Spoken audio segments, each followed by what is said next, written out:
2부로 이어가도록 하겠습니다.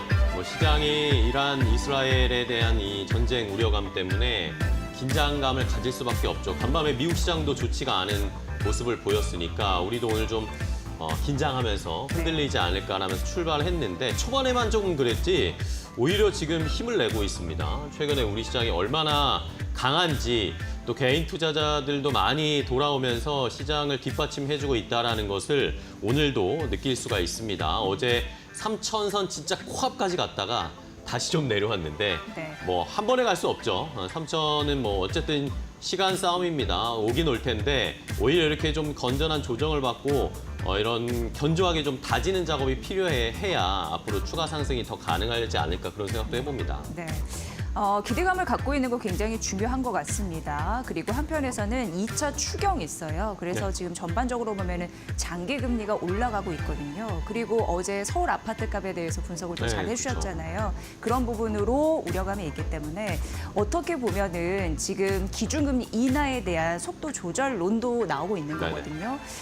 유동성에 의해서 지금 시장이 막 가고 있는데 1차적으로 현금화 전략 고민하시는 분들도 분명히 계실 것 같아서 기대감은 있지만 그런 부분들로도 한편 우리가 생각을 하면서 전략을 짜야 된다라고 투자 유의사항도 전해드리고 싶습니다. 네. 예. 자, 이렇게 오늘 시장은 또 어떻게 움직이는지 개장 지금 1시간 정도가 지났습니다. 조금 더 자세하게 지수나 종목별 움직임 최윤 앵커 조금 더 자세하게 알아보도록 하겠습니다. 네, 오늘 한국 증시 양시장 모두 다 보합권에서 거래가 되고 있습니다. 시장 자체가 연이어서 강한 흐름을 보여주고 있는데요. 어제장과는 약간 좀 사뭇 다른 분위기이긴 합니다만은 그래도 저가 매수세가 강력하게 들어온다라는 점에서는 또다시 시장의 강세를 좀 기대해 볼 수 있을 것 같습니다. 반도체 기업들부터 먼저 확인해 보고 갈까요? 삼성전자, SK하이닉스 쪽으로 최근 들어서 약간의 시선이 좀 변화하고 있습니다. 삼성전자 오늘 1.2%대 상승 나오고 있는데 시장이 부진할 때마다 오히려 삼성전자가 최근 들어서 상승세를 보이는 이전과는 좀 다른 흐름을 보여주고 있습니다. 삼성전자 또 어제 외국인과 기관의 매수가 들어왔는데요. 지금까지는 연속성은 확인되고 있지 않지만 그럼에도 삼성전자에 대한 시선이 이전보다는 좀 괜찮아진 듯합니다.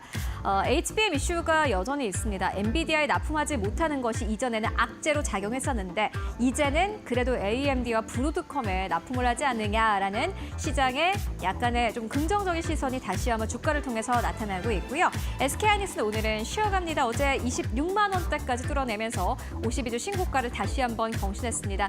SK하이닉스 오늘 아침에 대신증권에서 목표 주가 상향 조정 리포트가 나오기도 했습니다. 2분기 영업이익단이 8조 8천억 원대로 예상이 됐었는데 대신증권에서는 SK하이닉스의 영업이익을 9조 원대로 추정 상향한다라고 의견을 밝혔습니다. 이에 따라서 영업이익 상향에 따라서 또 목표 주가를 상향 조정하는 그러한 리포트가 나왔는데요. 그만큼 반도체는 실적을 베이스로 해서 잘 가는 기업들이 꽤 많다. 그 가운데서 이제는 반도체 안에서의 실적만 봤을 때는 SK하이닉스가 1등인데 삼성전자 같은 경우는 저평가의 매력도 있고 그리고 이전보다는 상황이 나아졌다라는 부분에 대해서 시장에서는 큰 점수를 주고 있습니다. 그렇기 때문에 지금까지는 움직이지 않았습니다. 삼성전자, SK하이닉스의 흐름을 그 어느 때보다도 면밀히 체크를 해보실 필요가 있겠다라는 생각이 들고요. HD현대중공업이 오늘 시장에서 약간의 조정입니다. 어제도 역시나 마찬가지로 약간의 조정이었죠. 외국인과 기관의 수급이 어제 좀 빠져나가는 흐름을 보여줬는데 오늘 다시 한번 3%대 가깝게 조정 나오고 있습니다. 두산에너빌리티 1.8%대 조정 그리고 금융주가 사실 장 초반까지만 하더라도 좀 조정이 거칠었습니다. 신한지주 같은 경우에는 뭐 2% 가까운 하락세가 나오기도 했는데 다시 한번 약간 좀 올려내는 흐름. KB금융 오늘 보합권, 신한지주도 보합권 수준에서 거래가 되고 있는 상황이고요. 하나오션 1.6%대 상승 흐름 나오고 있습니다. 큰 특징은 없는 가운데 오늘 시장의 주인공이겠죠. 네이버가 12%대 급등세 나오고 있습니다. 네이버와 카카오 쪽으로는 투자 심리가 좀 개선된 모습을 보여주고 있는데요. 물론 네이버 인사가 AI 수석으로 임명됐다라는 소식도 일단은 시장에서는 긍정적인 모멘텀으로 꼽고 있습니다. 다만 이러한 여러 가지 좀 테마성 이슈가 있음에도 불구하고 실적에 대한 기대감이 좀 강력하게 나오고 있는 듯합니다. 플랫폼 쪽은 이제는 좀 실적 상향이 될 때가 됐다라는 그러한 기대감이 나오고 있고 또 이뿐만이 아니라 주가가 꽤 오래 쉬어갔습니다. 삼성전자, SK하이닉스가 움직이는 만큼 또 네이버와 카카오 오래 쉬어갔던 만큼 오늘 시장에서 다시 한번 투자 심리가 크게 개선되는 모습을 보여주고 있습니다. 네이버 12%대 급등세 오늘은 카카오보다는 네이버 쪽이 조금 더 주인공인 듯하고요. 카카오가 4%대 상승 흐름 나오고 있습니다.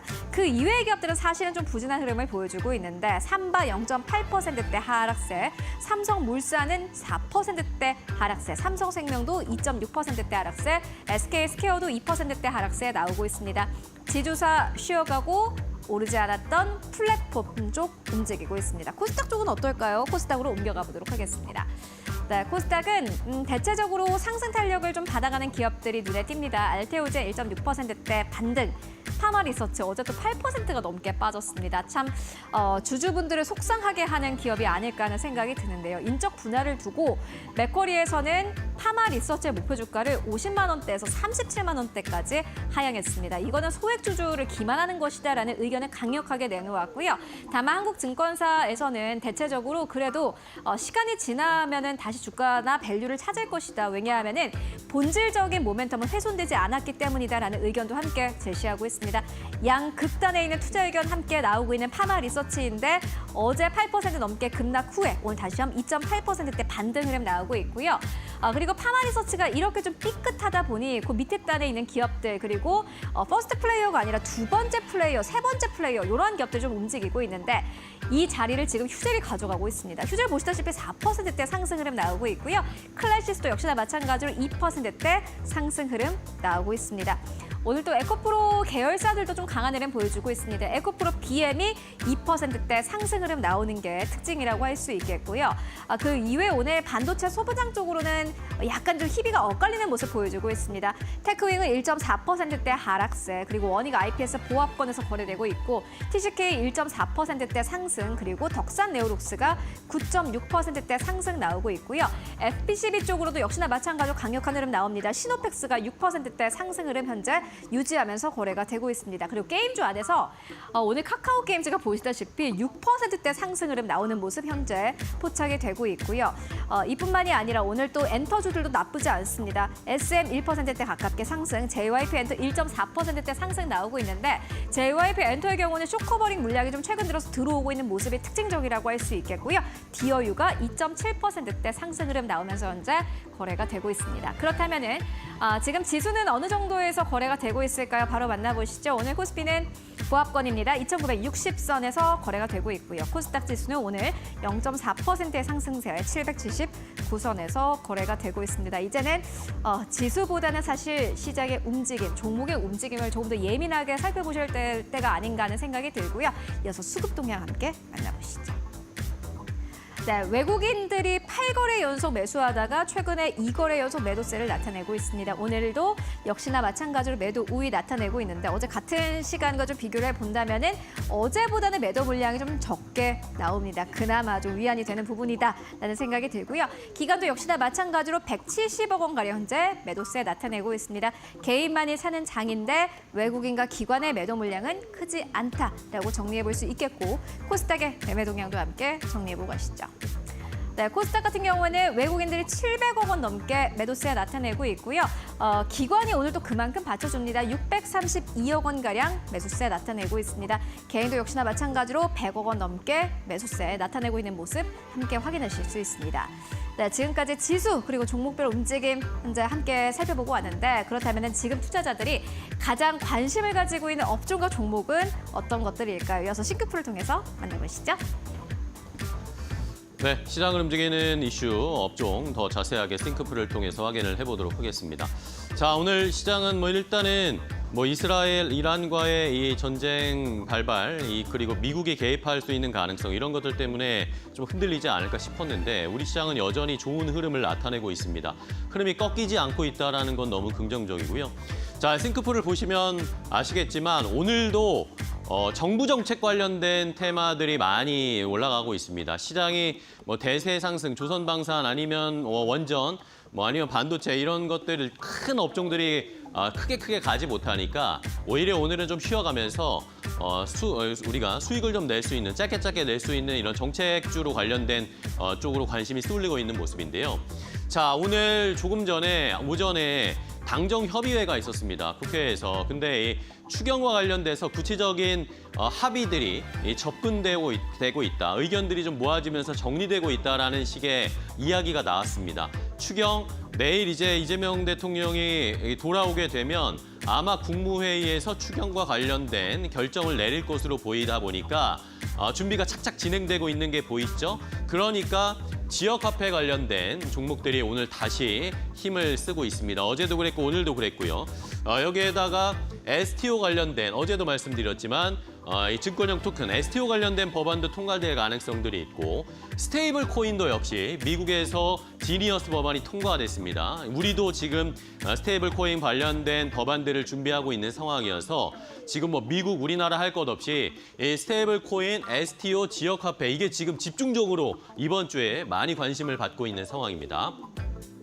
자, 여기에다 오늘 미용이나 화장품 관련된 종목들도 오늘 좀 좋은 흐름을 나타내고 있는데요. 한알령 해지에 대한 기대감도 있는 상황이고 미용 관련해서는 비올이 사모펀드에 인수된다 이런 이야기가 나왔습니다. 이러면서 자진상폐할 것이다 라는 이야기가 나오다 보니까 비올이 그 가격 정도까지 주가가 딱 한 10% 정도 오르더라고요. 그걸 포함해서 미용 관련된 피부 미용 의료기기 관련된 종목들이 오늘 잘 흘러가고 있는 상황이고 자, 이외에도 뭐 AI 소프트웨어도 살펴봐야 되겠죠. 오늘 네이버 카카오가 좀 많이 올라가고 있는 상황인데 이게 새로운 이 미래 AI 수석 관련해서 반응을 나오는 것인지 아니면 추경과 관련해서 이게 페이와 연관될 수 있는 가능성인지 요거는 좀 지켜봐야 되겠고요. 이 현 정부의 AI 정책은 조금 잠시 후에 두잇에서 조금 더 자세하게 알아보도록 하겠습니다. 자, 이외에 남북 경협 관련된 종목은 오늘 조금 쉬어가고 있는 양상인데 이슈는 있습니다. 지금 내년에 평양에서 탁구대회가 열리는데 여기에 우리나라 뭐 남북 단일팀 이야기가 또 나오고 있거든요. 이러면서 조만간 남북 관계자들이 만날 수 있다라는 그런 보도가 나왔습니다. 하지만 오늘은 좀 뭐 이 뉴스에 차익 실현이 나오는 걸까요? 오늘 조금 쉬어가고 있는 양상이고 다른 또 남북 경협주들을 찾는 작업이 활발하게 펼쳐지고 있는 상황입니다.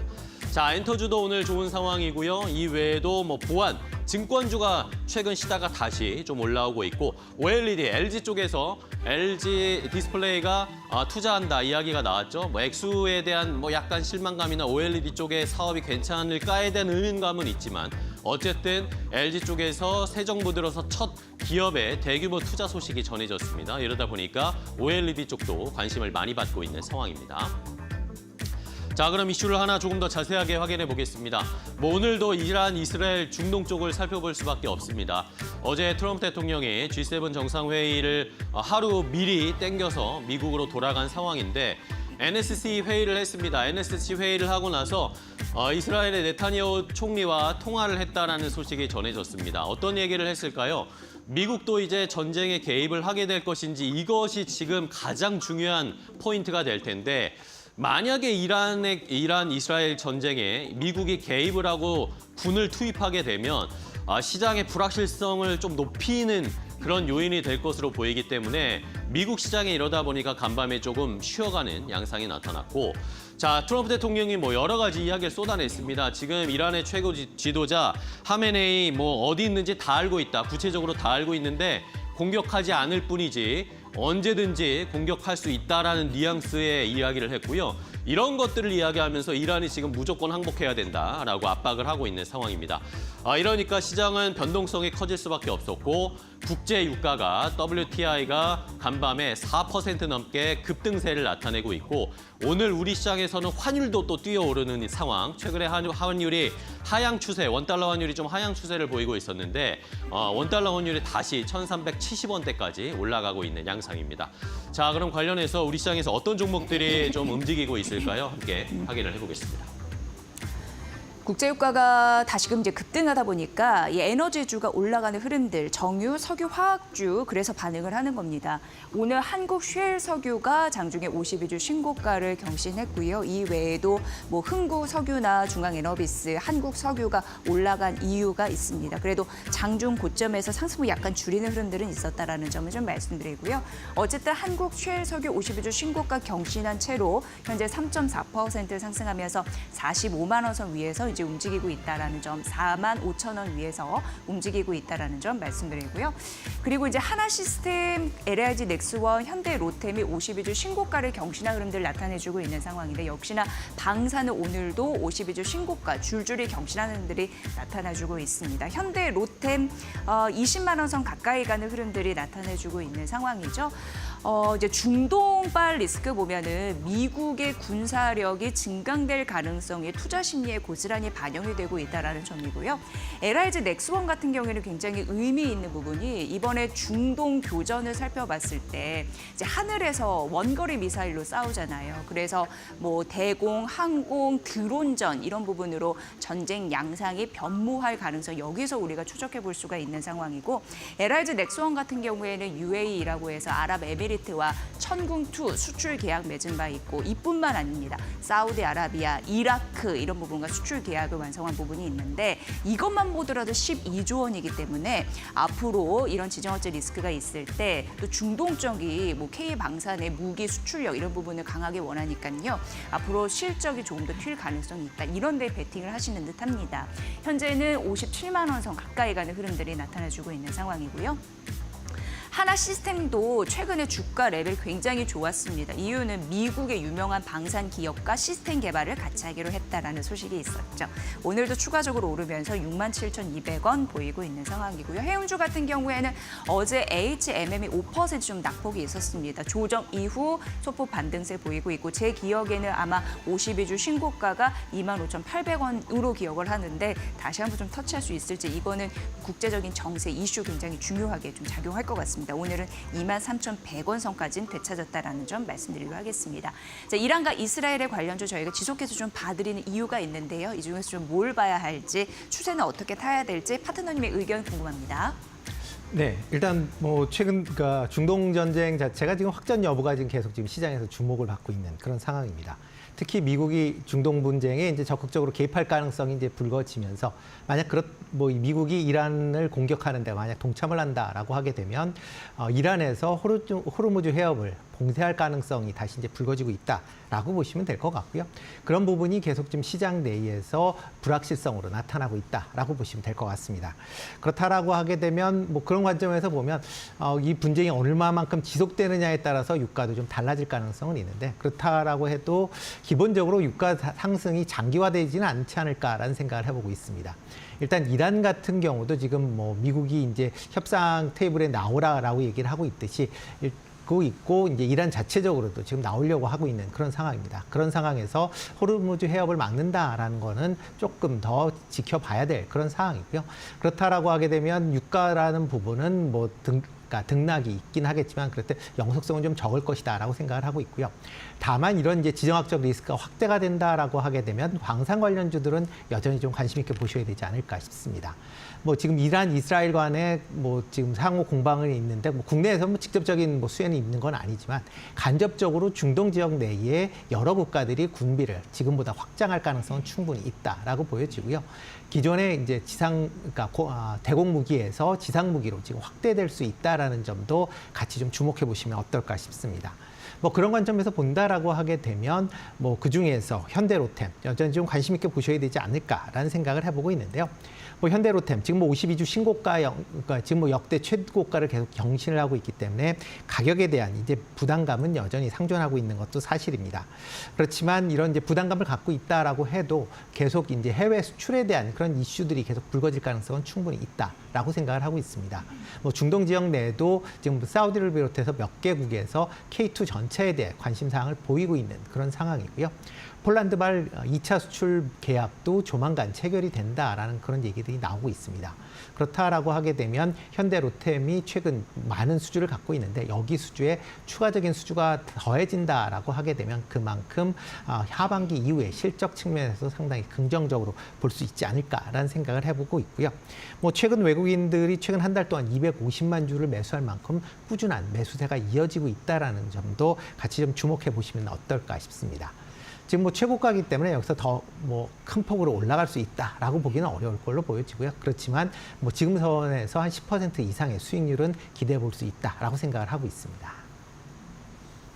네, 현대로템 신고가 행진 한번 잘 저희가 수익 노려보도록 하겠습니다. 자, 이번에 두 번째 이슈인데 오늘 지역화폐 관련된 종목들이 다시 또 튀어오르고 있는 상황입니다. 오늘 오전에 이 장 시작하기 전에 당정 정책 간담회가 국회에서 열렸습니다. 여기에서 진성준 민주당 정책위원장이 관리 추경과 관련해서 여러 가지 이야기를 내놨는데요.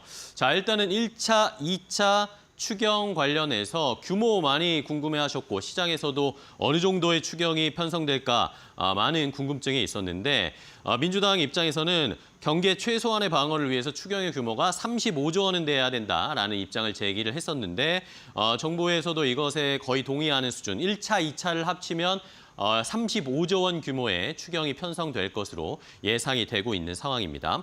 자, 일단은 시장에서 가장 주가 측면에서 가장 많은 반응을 보였던 것은 지역화폐 관련된 민생회복 지원금, 소비 쿠폰 이런 것들을 과연 반영할 것인가라는 게 가장 궁금증이었는데 예상대로 당정에서 이것에 거의 동의하는 그런 의견이 나오면서 이 두 가지가 반영이 됐다라는 의견들이 나왔고요.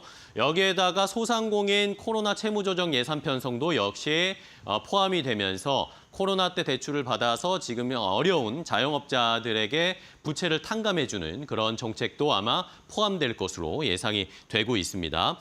자, 오늘 이런 이야기가 나오면서 때마침 공교롭게 네이버, 카카오 주가가 많이 올라가고 있는데 처음에는 저도 의아했는데 아마도 지역화폐 이런 것들을 만약에 이제 정부 차원에서 국가 단위로 하게 되면 네이버페이나 카카오페이 같은 걸로도 지역화폐를 지급할 수도 있지 않을까라는 이 생각을 제가 왜 못했을까 그런 생각도 저도 했는데 아마 그런 것에 반응하는 것인지 아니면 또 다른 모멘텀들이 있는지는 조금 더 체크를 해봐야 되겠지만요. 어쨌든 추경이 편성되는 것은 시간 문제, 빠르게 진행될 것 같습니다. 이재명 대통령이 캐나다에서 G7 정상회의 마치고 돌아오게 되면 내일 국무회의에서 바로 의결하겠다 그런 이야기가 있었으니까 어느 정도로 속도로 진행되는지 함께 지켜보도록 하겠습니다. 자, 그럼 지역화폐나 추경 관련해서 어떤 종목 봐야 할지 함께 확인해 보시죠. 네, 지역화폐 네, 저희 마켓나우 2부에서 사실 그 갤럭시와 머니트리에 대해서 예전부터 좀 많이 말씀을 드렸습니다. 이쪽이 이제 피즈라고 해서 전자 결제 이런 부분이나 모바일 상품권 그리고 지역 화폐 플랫폼 등으로 발전해온 그 핀테크 기업이었거든요. 그리고 어제도 말씀드린 것 같은데 그 스테이블 코인 이런 부분 그 가상자산 이런 부분과도 좀 연결이 되어 있습니다. 왜냐하면 이쪽에 이제 코인이 있는데 갤럭시와 머니트리잖아요. 근데 그 코인 이름이 갤럭시 아이입니다. 가상자산 거래소 이 코인원에 워낙 마켓에 상장이 되는데 찾아보니까 12시더라고요. 그래서 앞으로 그런 변화도 추세적인 대세를 잘 타고 갈 수 있을지 보시면 될 것 같고요. 오늘도 6% 넘게 급등을 하면서 14,640원 선 기록을 하고 있다는 점 말씀드리도록 하겠습니다. 그리고 오늘 지역화폐 관련주 중에서는 웹캐시가 그래도 상승폭이 굉장히 크잖아요. 10% 넘게 급등하고 있는데 여기 이제 계열사인 쿠콘, 비즈플레이 이런 부분이 지역화폐 관련 사업을 합니다. 10% 넘게 급등하고 있고 오늘 쿠콘은 한 0.8% 정도 상승을 하고 있다는 점이고요.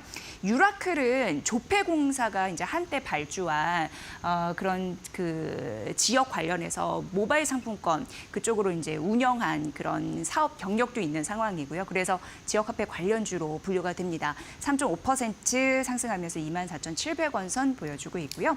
코나에는 대표적으로 국내 쪽에서 보면은 지역화폐 1위 사업자라고 볼 수 있는데 여기가 자체 결제 플랫폼을 갖고 있거든요. 그래서 국내에서 화제가 됐던 거는 그 카드형 지역화폐를 최초로 도입을 했었습니다. 그리고 전국 지자체로서 봤을 때는 한 60개 정도 지역화폐 플랫폼을 운영하고 있기 때문에 그 파워는 좀 막강할 것 같다는 느낌이 들고 그래서 관련주로 항상 부각이 되고 있는 상황이고요. 오늘 상승폭이 웹캐시만큼 크진 않습니다만 상승 추세는 이어가고 있는 거죠, 분명히.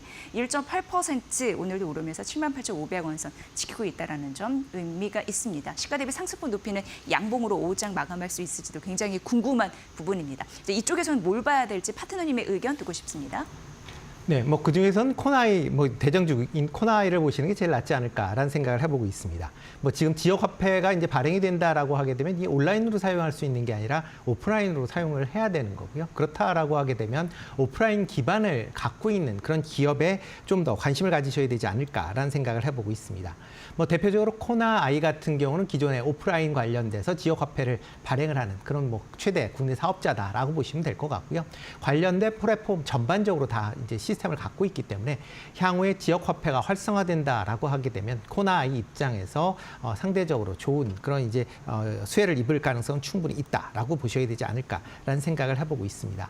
뭐 그런 관점에서 코나이가 뭐 지금 그 이슈 이후에 주가가 이제 급등을 한 이후에 조금 이제 조정을 받고 있는 이제 그런 상황이긴 하지만 뭐 중장기적으로 본다라고 하게 되면 코나이가 가장 큰 수혜를 입을 수 있다라고 생각을 하고 있고요. 뭐 다만 이제 단기적으로 좀 올랐기 때문에 이런 이제 지역 화폐와 관련된 그런 내용들이 나온다라고 하게 되면 세로 뉴스에 가까울 수가 있습니다. 그래서 단기적으로는 조금 조정을 받을 가능성은 남아 있다라고 보여지고요.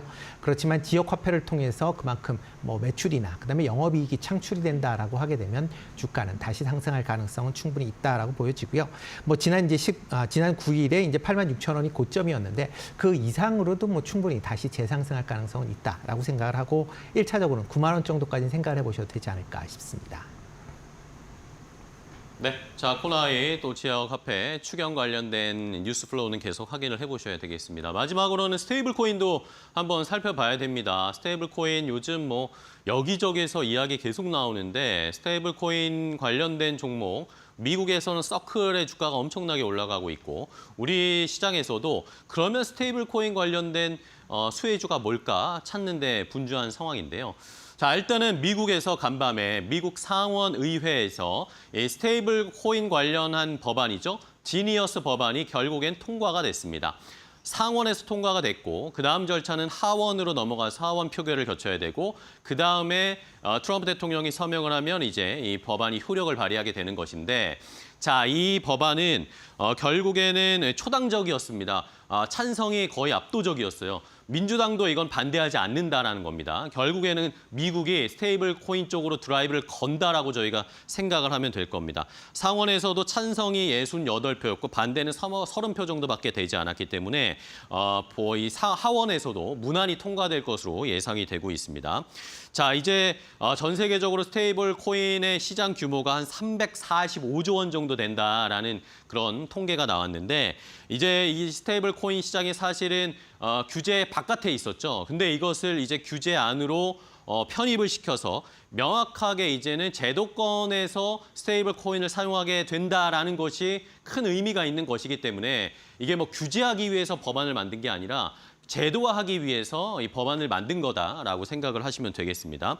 뭐 가장 큰 내용은 발행자가 만약에 유통되는 1달러어치의 토큰이 스테이블 코인에 현금을 그 동일한 수준으로 가지고 있거나 아니면 미국 국채의 동일한 가치금의 준비금을 가지고 있어야 된다. 그러니까 안정적으로 유지하기 위해서는 미국 국채나 달러와 연동되어서 그 자산을 가지고 있어야 된다라는 내용이 가장 중요한 내용입니다. 자, 이러다 보면 만약에 이게 트럼프 대통령 하원에서 통과하고 트럼프 대통령도 서명을 해버리면 이제 미국뿐만 아니라 미국 기업들 예를 들면 뭐 아마존 아니면 뭐 메타 이런 빅테크 기업들이 자체적으로 스테이블 코인을 발행을 할 수가 있습니다. 이것을 통해서 우리가 그냥 스마트폰으로 결제를 해버리면 되니까 이거는 은행을 거치지 않고 그냥 결제가 되는 것이거든요. 이게 아마 금융시장에서 굉장히 많은 변화가 일어나게 될 겁니다. 자, 여기에다가 뭐 비금융권 회사들, 금융이 아니라 비금융권 회사들도 자체적으로 스테이블 코인을 발행할 수 있게 되는 것이고요. 우리나라에서도 지금 이걸 추진하고 있잖아요. 원화 스테이블 코인을 도입하겠다. 이재명 정부에서 이걸 추진하려는 움직임이 있기 때문에 그렇게 되면 우리나라에서도 다른 일반 기업들이 스테이블 코인을 발행하고 그걸 결제하고 모으고 할 수 있는 상황이 펼쳐집니다. 이러면 금융시장에 지각 변동이 또 일어나는 것이기 때문에 스테이블 코인과 관련된 추이는 계속 주목하셔야 된다라는 것을 다시 한번 강조드리겠습니다. 자, 그럼 우리나라 시장에서는 관련해서 어떤 종목들을 좀 체크해야 할지 함께 확인해 보시죠. 네, 어제 그 한국투자증권 저희가 좀 얘기를 해드렸잖아요. 이게 코스피 3000 시대와 맞물려서 증권주의 그 상승 랠리 이런 흐름과 같이 맞물려 있었던 한국투자증권 오늘도 1%대 올라가고 있는 상황인데요. 여러분 잘 아시다시피 가상자산거래소 국내 1위 업비트를 운영하는 두나무 지분을 6.15% 보유하고 있다라는 점에서 함께 맞물린다라고 좀 설명을 드리면 될 것 같고요.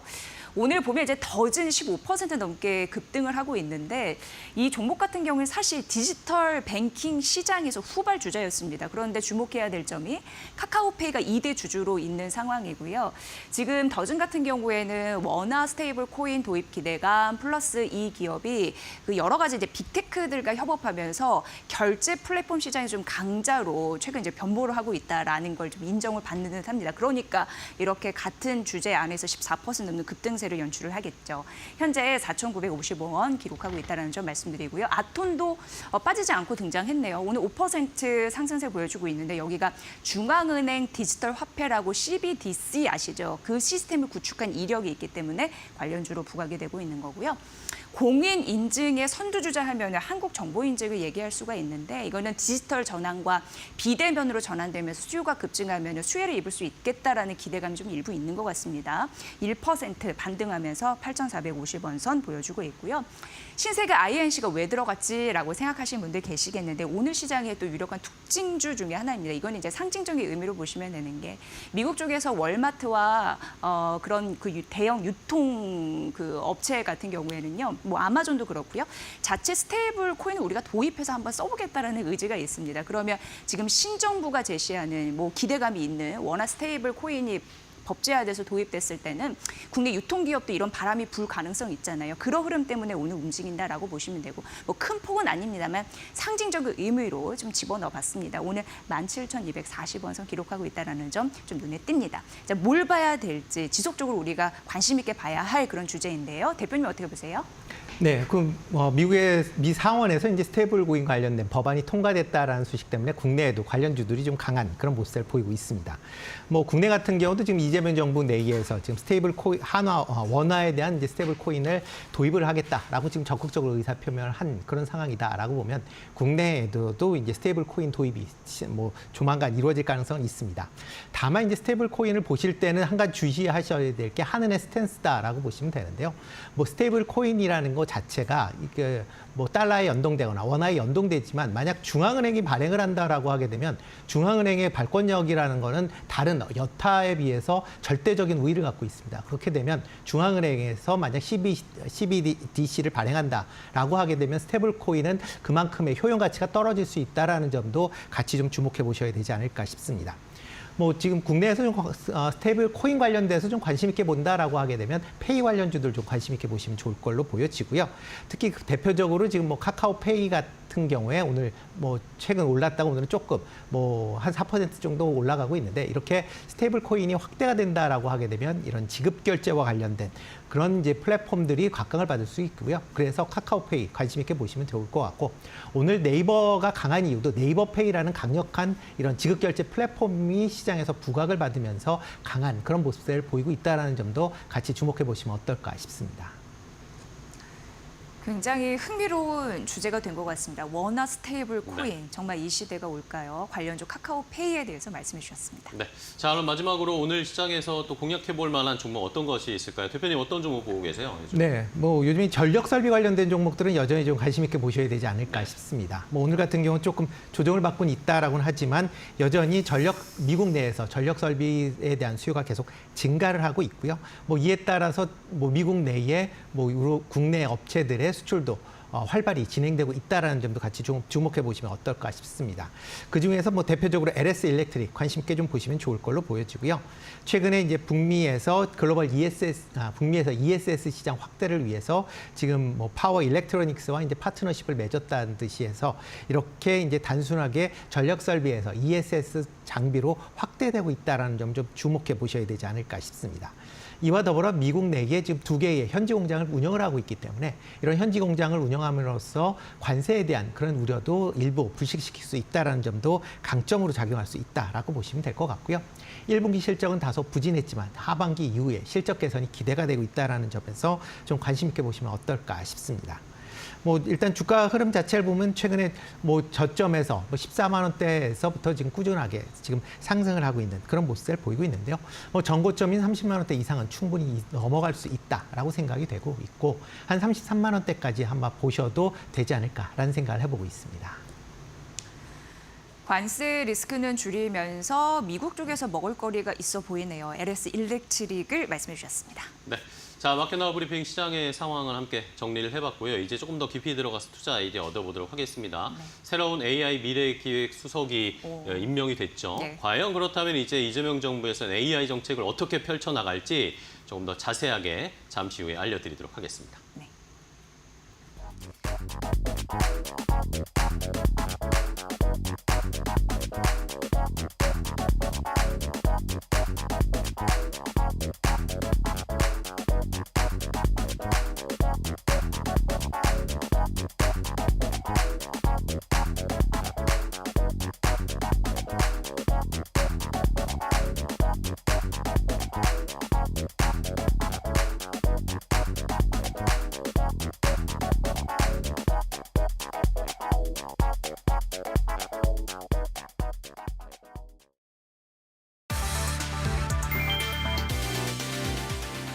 이달 들어 외국인 투자자들이 은행주에 대거 복귀하고 있다. 지난해 계엄 선포 사태 이후 이탈했던 외국인은 다시 KB금융, 신한지주, 하나금융지주, 우리금융지주를 순매수하며 외국인 지분율도 대부분 반등했다. 정부의 배드뱅크 설립, 은행법 개정 등 정책 부담에도 KB금융은 7.1%, 하나금융지주는 13.6% 상승했다. 외국인은 단기 리스크보다 밸류에이션 정상화와 환율 효과, CETL 개선에 주목하며 장기 투자에 나선 것으로 풀이된다. 반면 증권주에서는 외국인 자금 이탈 조짐이 나타나고 있다. 미래에셋증권, 삼성증권 등 주요 종목에서 외국인은 매도 우위를 보였으며 최근 증권주 강세는 기관 자금 유입에 기반한 것으로 분석된다. 이재명 대통령이 주요 7개국 정상회의 참석차 캐나다를 방문한 가운데 17일 오후 이시바 시게루 일본 총리와 첫 한일 정상회담을 가졌다. 취임 14일 만으로 역대 대통령 중 매우 이른 시점의 한일 정상회담이다. 양 정상은 지난 9일 첫 통화에 이어 이번 회담에서도 성숙한 양국 관계로 나아가자는 데 뜻을 모았다. 이재명 대통령은 한일 양국은 앞마당을 함께 쓰는 이웃처럼 뗄 수 없는 관계라며 국제통상 환경이 어려운 상황 속에서 미래지향적 협력이 필요하다고 강조했다. 이에 대해 이시바 시게루 일본 총리는 한일 간 공조가 세계에도 큰 도움이 되어야 한다고 화답했다.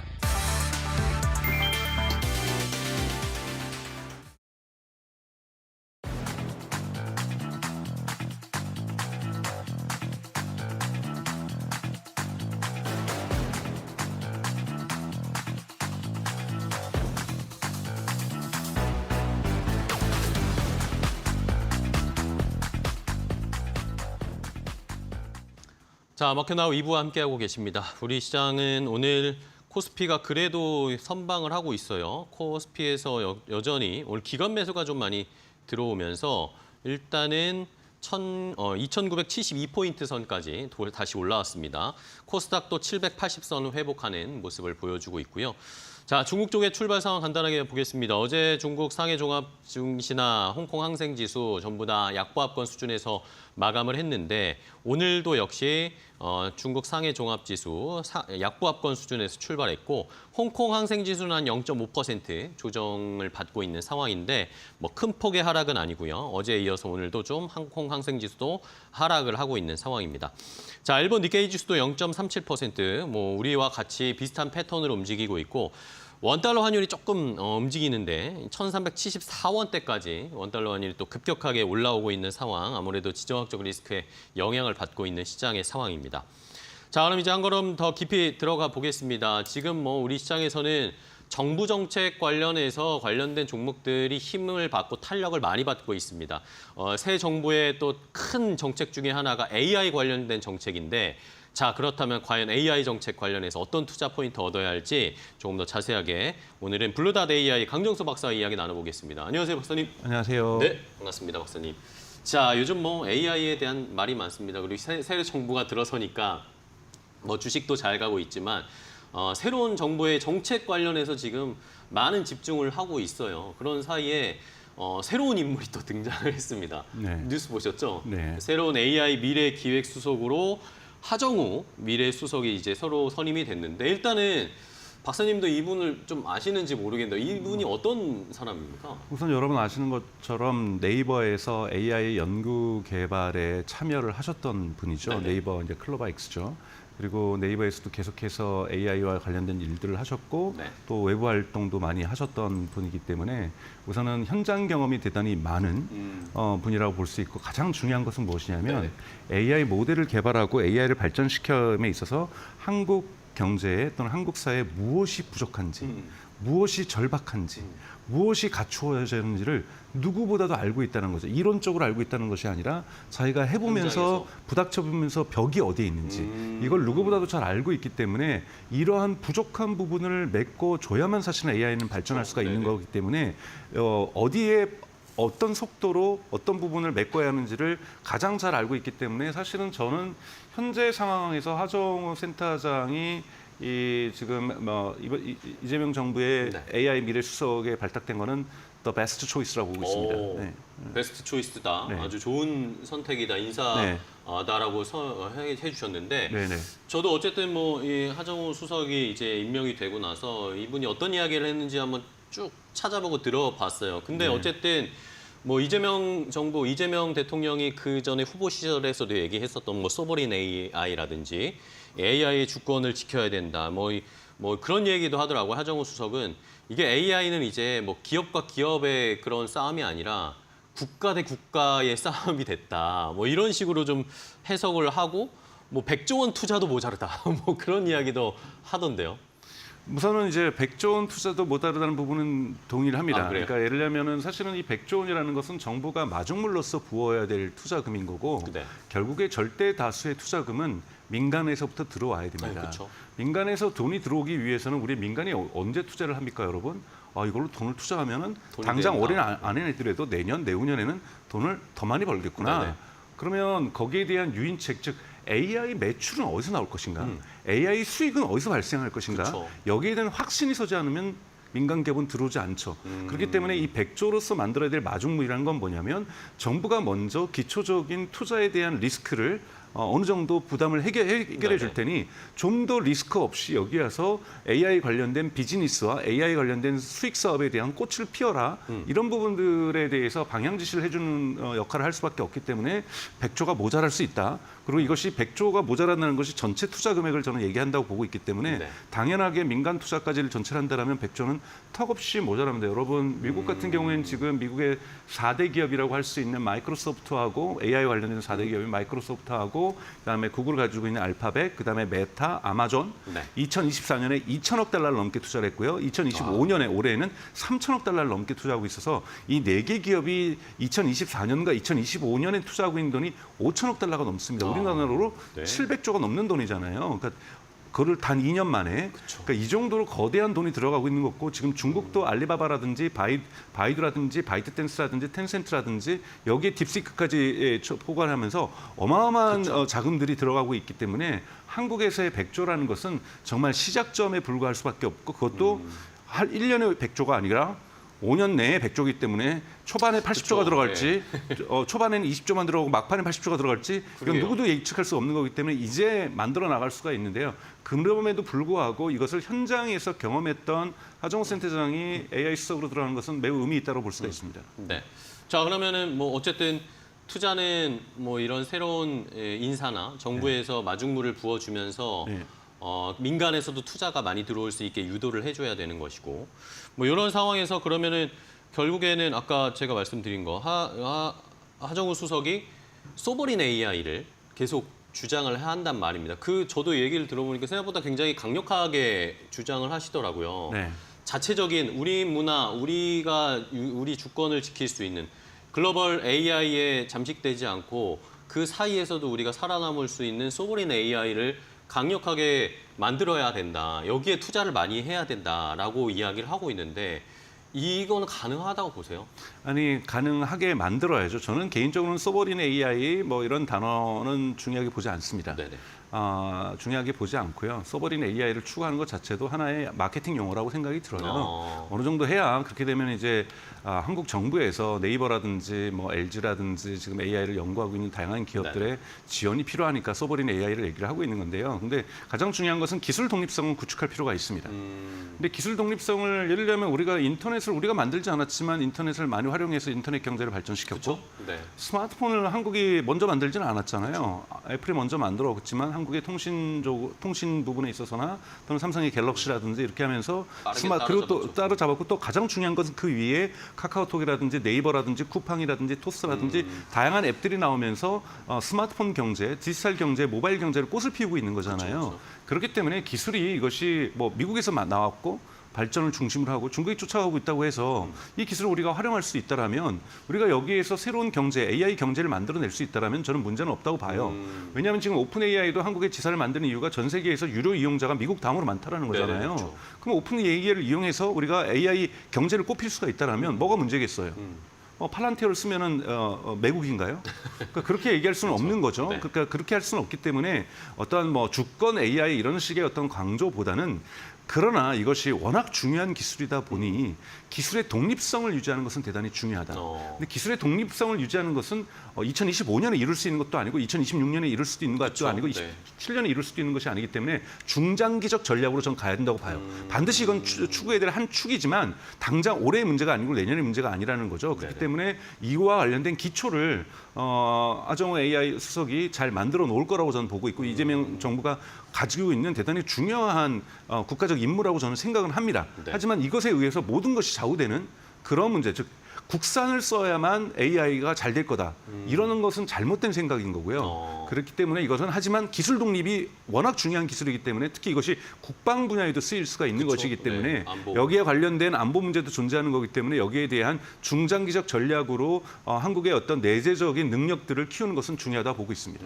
그러면은 결국에 뭐 꼭 소버린 AI 이런 용어를 쓰지 않더라도 우리의 자체적인 기술 독립이죠. 기술 독립을 할 수 있는 거대 네. 언어 모델 같은 것들은 계속 추구해서 만들어 나가되 네. 지금 현재 대응할 수 있는 것들은 그럼 결국엔 예전에 우리가 아이폰이 나왔을 때 그 안에 앱 생태계가 생긴 것처럼 네. 이 AI 뭐 챗 GPT든 제미나이든 이런 것들을 잘 활용해서 우리가 수익 창출할 수 있는 것들을 많이 만들어내야 되잖아요. 그렇죠. 네. 바로 그거죠. 왜냐하면 특히 여러분 2024년과 2023년에 AI하고 지금 2025년 AI는 국면이 달라지고 있습니다. 네네. 한국의 여러분 챗GPT 무료 사용자가 1,800만 명을 넘어서고 있어요. 와, 네. 어마어마하게 넘어서고 있고 검색을 챗GPT를 이용하는 사람들이 많아지기 시작하고 있는 거고 여기에 지금 구글 또한 대단히 큰 공세를 하고 있는 거고 네.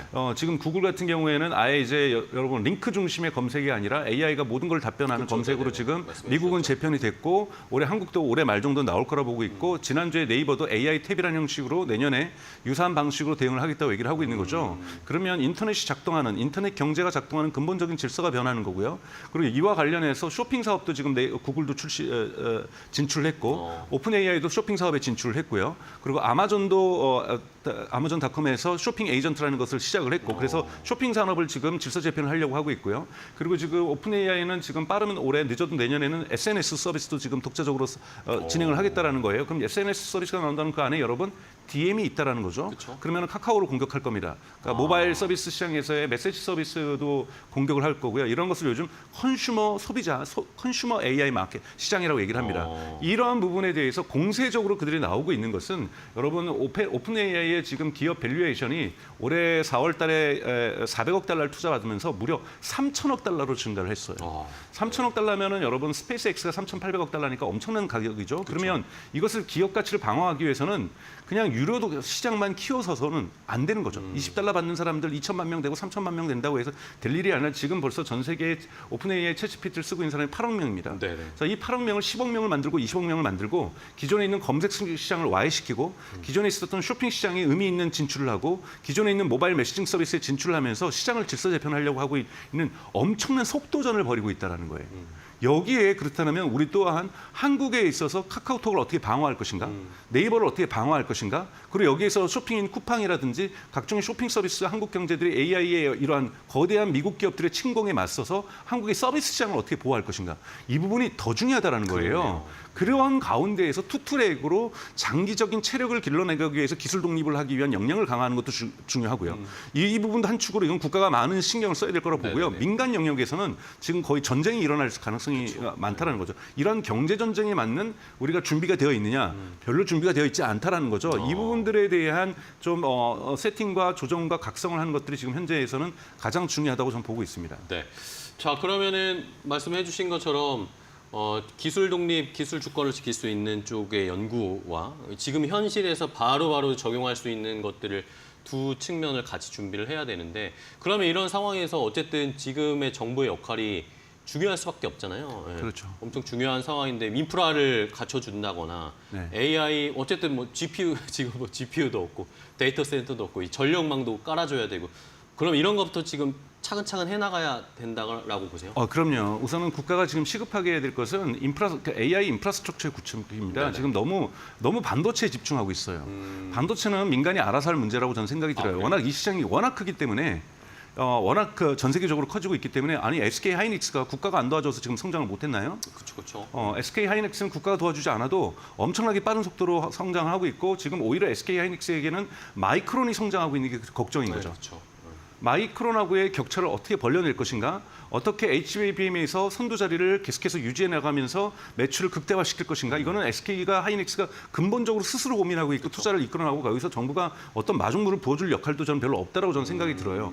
오히려 만약에 반도체 부분에서 한다라면 지금 NPU 시장, 지금 퓨리오사라든지 네. 레벨리온이라든지 이런 부분도 정부도 많이 지금 당장 뭐 1,000억 얼마를 지원해주겠다면서 지원해주고 있는데, 관련 생태계를 만들어내는 것도 대단히 중요할 거라고 보고 있고, 이런 부분은 그러니까 새롭게 성장하는 반도체 시장이기 때문에 정부의 역할들이 어느 정도 있을 거라고 저는 생각이 들어요.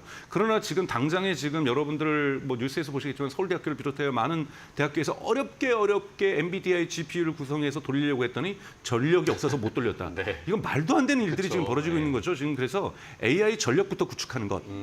그리고 AI 데이터 센터를 구하기 위해서는 이거는 정부가 돈을 들여서 몇만 장을 살 수 있는 것이 아니에요, 여러분. 엔비디아하고 본격적으로 정부가 나서서 협상을 해야 됩니다.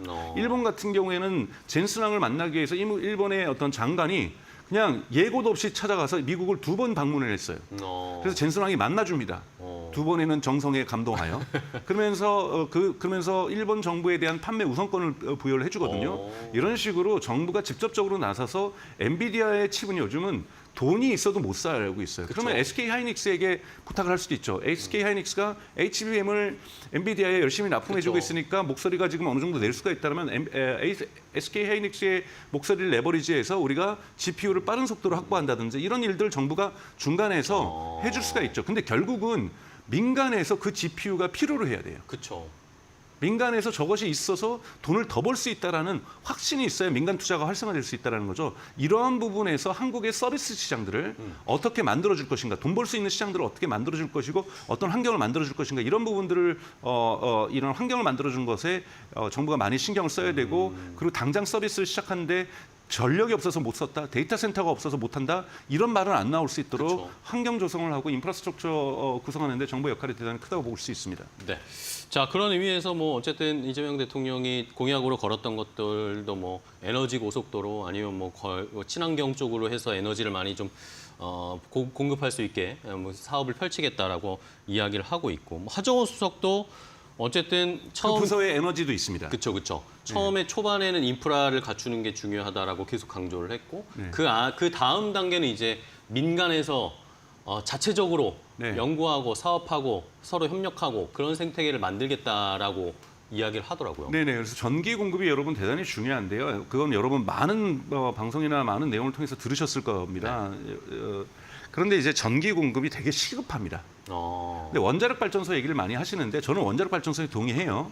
근데 여러분 원자력 발전소 지금부터 짓고 전력 뽑으려면 얼마 걸릴까요? 몇 년이 걸리죠. 네. 미니멈 7년 걸려요. 그렇죠. 평균적으로 7년이 걸리는데 7년 뒤에 저희 AI 발전시킬 건가요? 아니라는 거죠. 그러면 그렇죠. 어떻게 시급하게 AI 전기를 모색할 것인가 이 부분 대단히 중요하다라는 거고 또 아마존이라든지 미국의 빅테크들이 지금 걸리고 있는 것이 아리백에 가입되어 있는 거잖아요. 그렇죠. 2030년까지 재생에너지를 100% 해야 되는데 지금 데이터를 센터를 근데 그 당시 아리백 가입할 때는 데이터 센터에 AI가 이렇게 전기를 많이 먹을 줄 몰랐습니다. 네. 그래서 지금은 원자력까지도 포함시키고 있는 건데 이거는 기존에 이미 작동하고 있는 원자력 발전소의 에너지를 가지고 오고 있는 거고요. 빅테크 같은 경우. 지금 현재는 한국은 더 이상 가져올 원자력 발전소 에너지가 없는 에너지가 상태죠. 없어요. 네. 그렇게 된다. 그리고 지금 막 여름 되면은 블랙아웃 돼가지고 지금 자 온도를 높여주세요. 에어컨을 갖다가 좀 약하게 써주세요. 전 국민이 이런 캠페인하고 있는 상황에서 AI 쓸 전기가 지금 저희가 어디 있게 있어요. 그렇네요. 이 부분을 마련하기 위해서 저는 재생에너지는 대단히 빠른 속도로 태양광은 보통 맥스 2년 걸립니다. 그러니까 1년에서 2년 만에 만들 수 있다는 거고 그다음에 여기서 또 쓸 수 있는 것은 천연가스죠. 내추럴 가스 부분 저는 과도기적으로 지금 도입을 할 필요가 있다고 저는 생각이 들어요. 그래서 내추럴 가스의 어떤 천연가스의 강화, 태양광의 강화, 왜 두 가지는 가장 빠른 속도로 에너지를 구축할 수가 있다는 거죠. 이런 부분에서의 좀 실용적인 접근들이 저는 필요하다고 보고요. 이 부분이 좀 첫 번째로 풀어야 될 과제가 저는 아닌가라고 저는 생각이 듭니다. 네. 그러면은 뭐 이재명 정부의 또 AI 정책 중에 하나 이야기 나왔던 게 뭐 AI 바우처, 전 국민 바우처 지급한다 뭐 이런 이야기도 있었어요. 근데 이게 뭐 굳이 해야 되나라는 의견들도 있는데 공약을 다 하는 정부는 없습니다. 네네. 공약을 만들 때 이번에 우리가 인정해야 되는 것은 워낙 정책 불안정 속에서 계엄 이후에 이뤄졌던 전국 속에서 정부가 출연한 거기 때문에 공약을 꼼꼼하게 준비할 수 있는 시간이 없었기 때문에 어떠한 누구의 공약을 못 지킨다고 해서 전 비판할 여지는 그러니까 이유는 없다라고 저는 생각이 들어요. 급하게 선거를 해야 되다 보니까 공약들이 좀 급조된 부분들이 어느 캠프에나 존재할 수밖에 없었던 거고 바우처 같은 경우 대표적으로 잘못된 공약이라 저는 개인적으로 생각이 들어요. 모든 국민에게 AI를 사용하게 하겠다. 왜 AI가 22달러나 하니까? 22달러짜리 AI를 왜 모든 국민이 다 써야 됩니까? 지금 벌써 여러분 챗GPT나 구글 제미나이 써보십시오. 2024년에는 돈을 낸 사람은 최상위 모델을 쓸 수 있고 예, 그렇죠. 돈을 안 낸 사람들은 하위 모델을 썼어요. 차별을 줬죠. 그렇죠. 지금 어떻게 차별을 줍니까? 돈을 안 낸 사람도 무료로 사용하는 사람도 최상위 모델을 씁니다. 돈을 낸 사람하고 똑같은 모델을 써요. 다만 사용량의 제한이 있을 뿐이에요. 횟수가 제한이 있죠. 그렇죠. 사용량의 제한이 있는데 이 사용량으로도 충분해요 아직은. 그렇죠. 아직 저도 그렇게 잘 쓰고 있습니다. 저도 제미나이는 무료로 쓰고 있어요. 근데 충분합니다. 저도 AI를 대단히 많이 씀에도 불구하고 구글 노트북 LM 너무나도 잘 쓰고 있는데 충분해요. 무료로 쓰고 있는데 자 그러면 지금 여기 바우처가 왜 필요해요? 그렇네요. 그러니까 즉 벌써 그리고 전 국민이 AI를 쓰고 있어요. 1,800만 명이 챗 GPT를 무료로 쓰고 있습니다. 그리고 구글 제미나이는 측정이 안 돼요. 왜냐하면 뭐 지메일 들어가서 쓰면은 구글 제미나이로 쉽게 넘어갈 수가 있고 이렇기 때문에 지금 AI는 지금 대단히 보편적 서비스로 확산되고 있다라는 거예요. 그렇기 때문에 바우처 정부를 했기 때문에 정말 잘못했어 이건 아니죠. 그냥 공약으로 당시에는 AI가 대중화되는 속도가 이렇게까지 빨라질 거라고 생각하지 못했기 때문에 이런 시간 격차 때문에 나올 수 있었던 공약이기 때문에 아마 바우처 얘기는 아마 쏙 들어갈 거라고 저는 생각이 들어요. 그런데도 바우처를 해준다라면 저는 그거 받으면 어디다 써야 돼요? 그 AI 유료 서비스 물론 저는 챗GPT를 유료로 쓰고 있는데 그거를 지금 정부가 대준다라는 거잖아요. 왜요? 굳이. 굳이. 그렇기 때문에 저는 그런 부분은 중요한 공약이라고 보지는 않습니다. 알겠습니다. 자 그러면은 뭐 이제 거의 시간이 다 되어 가고 있는데 최근에 어쨌든 뭐 AI 컴퓨팅 센터 국가에서 뭐 이 하는 사업 입찰에도 이 민간 기업들이 아직 뭐 박사님 말씀해 주신 것처럼 이걸 하면은 내가 돈을 벌 수 있을까에 대한 고민과 의구심이 있으니까 입찰이 유찰됐습니다. 뭐 이런 상황도 펼쳐지는데 그러면 새로운 이제 하정우 수석이 이건 잘 극복할 거라고 네, 봅니다. 어떤 식으로 극복할 수 이거는 있을까요? 사실은 전 정부에 있었던 과기부 직원 공무원들이 만들어 놓은 거잖아요. 그래서 정부 지분 51%의 네. 민간인들이 딱 했으려고 했더니 그리고 또 연구하는 부분이 초반에는 많이 쓸 건데 이런 공공 연구소에서 쓰는 것은 가격을 낮게 줘라. 그러면 뭘로 벌어요? 그렇죠. 돈을 벌 수 있는 동기부여가 안 되고 있다는 거예요. 이건 세팅 자체가 잘못된 거기 때문에 이런 프로젝트는 새롭게 이런 것들을 저는 하정우 바꿔야 수석이 다 바꿔줄 거라고 저는 생각이 들어요. 그렇기 때문에 이런 이슈는 큰 문제가 되지 않는다. 즉 과거의 프레임으로 짰던 정부 정책이 지금 실패하고 있는 것들 사실은 저희가 지난 몇 년 동안 AI 물론 국가위원회가 있었긴 했습니다만 AI 부분에서 저희가 2, 3년 좀 실기를 한 부분들이 분명히 존재를 하죠. 그러다 보니까 이런 정책들이 급조됐던 부분인데요. 이런 부분들은 전 조정될 거라고 보고 있습니다. 알겠습니다.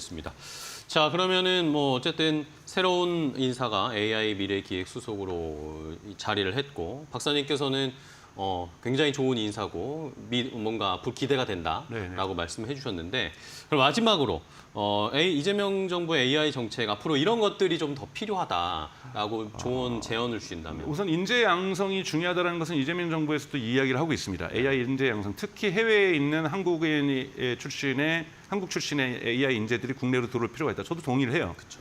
근데 더 중요한 것은 지금 대학교 1학년생부터 AI 인재를 대량으로 이런 표현 써서 죄송합니다. 많이 키우는 겁니다. 네. 그러기 위해서는 이번 수능 입시부터 아, 그 부모들이 이 컴퓨터공학과에 AI 관련과에 지원할 수 있도록 부모와 학생들이 지원할 수 있도록 이 부분에 대한 시장 신호를 명확하게 줄 필요가 유인책을 있다는 거예요. 줘야겠네요. 산학협동이 대학교 1학년 때부터 작동한다. 1학년 들어와서도 GPU를 가지고 연구할 수 있다. 왜냐하면 지금 1학년 들어오면 기초공학 책으로만 공부하고 논문으로만 공부하고 있는 것이 한국의 학부생 대학원생들이잖아요. 그렇죠. 그래서 여기 들어오면은 대학교 3학년 되면은 이미 AI 기업하고 입도 선매로 계약서 해가지고 협업을 하고 벌써 취직도 거의 걱정 없고 잘하면 이거 의사보다 돈 더 많이 벌 수 있다더라 이런 얘기들을 국가가 해주면서 학생들과 학부모들이 고등학교 2학년, 3학년인 사람들이 자기의 전망과 꿈을 AI 개발자, AI 엔지니어 이런 쪽 과학자 이런 쪽으로 꿈을 꿀 수 있도록 지금 해줘야 될 것은 젊은 AI 인재의 육성과 양성을 지금부터 시작을 해야 된다는 겁니다. 알겠습니다. 네, 아주 열정적으로 말씀해 주셨네요. 네. 해외 인재들을 돌아오게 하는 것도 좋지만 미리미리 저희가 어렸을 때부터 AI에 대한 경험도 많이 쌓고 네. 그러면서 자유롭게 좀 가지고 놀 수 있는 흔한 말로 가지고 놀 수 있는 그런 사람들이 많아져야 된다라는 그런 유인책을 정부에서 또 해 주시기를 저희도 한번 바라보겠습니다. 강 박사님 말을 들으시겠죠? 자, 오늘 강정수 박사님과 함께 이 새로운 정부의 AI 정책에 대해서 한번 분석을 해봤는데요. 저희가 말씀드린 것처럼 좀 좋은 결과들이 있었으면 좋겠습니다. 그래야 주식시장도 좋고 우리가 투자하는데도 조금 더 재미가 붙을 것 같습니다. 네. 오늘 좋은 인사이트 주셔서 감사하고요. 박사님 다음 시간에 또 뵙겠습니다. 고생 네. 많으셨어요. 고맙습니다. 고맙습니다.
안녕하세요. 매일토크 신일섭입니다. 오늘의 주제는 FOMC 앞두고 소강 상태 빠진 미국 4대 지수, 중동 정세 불안으로 유가 급등, 엑슨모빌, 쉐브론 정유주 강세, 대한민국 AI 수석 배출, 네이버 분노의 급등세입니다. 자, FOMC 금리 인하 안 할 것 같은데 분명히 또 트럼프는 파월한테 목리 엄청 부릴 것 같고 그렇죠? 자, 지금 이스라엘과 이란의 전쟁은 아닌데 그렇죠? 서로 이제 뭔가요 이거 서로 타격을 하는 건가요? 타격에 이어서 국제유가가 급등을 하는 바람에 지금 약간 뭔가 분위기가 이상하게 흘러가고 있습니다. 일단 4대 지수는 그냥 하락을 했고요. 다우존스가 0.70 빠졌습니다. 21선이 이탈됐고 자, 다우 30 중에 가장 많이 오른 거 보니까 역시 쉐브론이 많이 올랐죠. 지금 유가가 움직이면 안 되는데요. 근데 왜냐면은 지금 트럼프가 이 유가를 잡았다고 인플레이션 우려가 없다고 했잖아요. 근데 유가가 급등을 하고 있습니다. 지금 WTI가 간밤에 4.28% 급등했거든요. 지금 브렌트유가 4.40, 두바이유는 2.17이지만 브렌트유랑 WTI가 4%대 급등이 나왔어요. 그래서 지금 정유주가 지금 강했는데 엑슨모빌이 다우30에서 빠져버려서 쉐브론밖에 남아있지 않습니다. 쉐브론이 1.93 올랐고요. 비자가 뭐 그 스테이블 코인 발행 때문에 좀 빠졌었는데 스테이블 코인 써버리면 예를 들어 월마트가 스테이블 코인 자체 거 써버리면 비자랑 저기 안 하겠죠. 계약 안 해도 되겠죠. 월마트 안에서 비자 카드 안 써도 되니까요. 근데 어쨌든 비자가 다시 반등했고요. IBM, 유나이티드 헬스, 월마트, 마이크로소프트 순인데 월마트랑 마이크로소프트는 마이너스가 났습니다. 그 정도로 다우30에서 상승 종목이 4개밖에 되지 않았죠. 그래서 약세를 보였다는 것이고요. 나스닥은 지금 0.91% 빠졌습니다. 4대 지수 중에 나스닥의 하락폭이 가장 컸습니다. 나스닥은 21선을 깨지 않았지만 11선을 조금 이탈하는 모습이 보였고요. 나스닥 100 보겠습니다. 나스닥 100은 그래도 한 10개 정도는 플러스가 나왔네요. 나스닥은 전체는 마이너스인데 크라우드 스트라이크 홀딩스 2.64, 데이터 도구 2.39. 저번에 데이터 도구 했는데 그 마지막에 저기 타이틀을 까먹어가지고 마지막에 애매하게 끝냈죠. 이 데이터를 지키는 개죠. 팔로알토, ARM 홀딩스 이렇게 나가고 있고요. S&P 500 0.84, S&P 500이 두 번째로 많이 빠졌네요. S&P 500이 6,000선이 지금 이탈됐죠. 5,982.72. 자, 이것도 21선을 깨지 않았지만 11선이 이탈됐습니다. 자, 지금 플러스가 한 개도 없군요. 12위까지인데 전부 다 빨간색입니다. 자, 그리고 여기서 제일 많이 빠진 게 테슬라가 유달리 많이 빠졌네요. 그렇죠? 테슬라만 지금 3%대 거의 4%대 하락이 지금 나왔는데 테슬라 앨런 머스크가 복귀한 뒤에도 로보택시가 출시된 뒤에도 아주 막 강하게 오르고 있지는 않네요. 또 그렇죠? 테슬라가 주주분들의 좀 그 부응에 기대를 해야 될 텐데요. 기대에 부응을 해야 될 텐데 필라델피아 반도체 지수입니다. 0.83% 빠졌고요. 필라델피아 반도체 지수는 최근에 굉장히 강한 모습이어서 11선도 이탈이 되지 않은 모습입니다. 최근에 가장 강했죠. 필반이. 자, 필라델피아 반도체 지수 제일 많이 오른 게 레티스 세미컨덕스 2.13 단독으로 많이 올랐네요. ARM 홀딩스 나스닥에도 있죠. 1.89. 나머지는 0점대입니다. 그렇죠? 인텔까지만 플러스고요. 마콤 테크놀로지부터는 마이너스가 나왔네요. 엔비디아도 약보합을 기록을 했고요.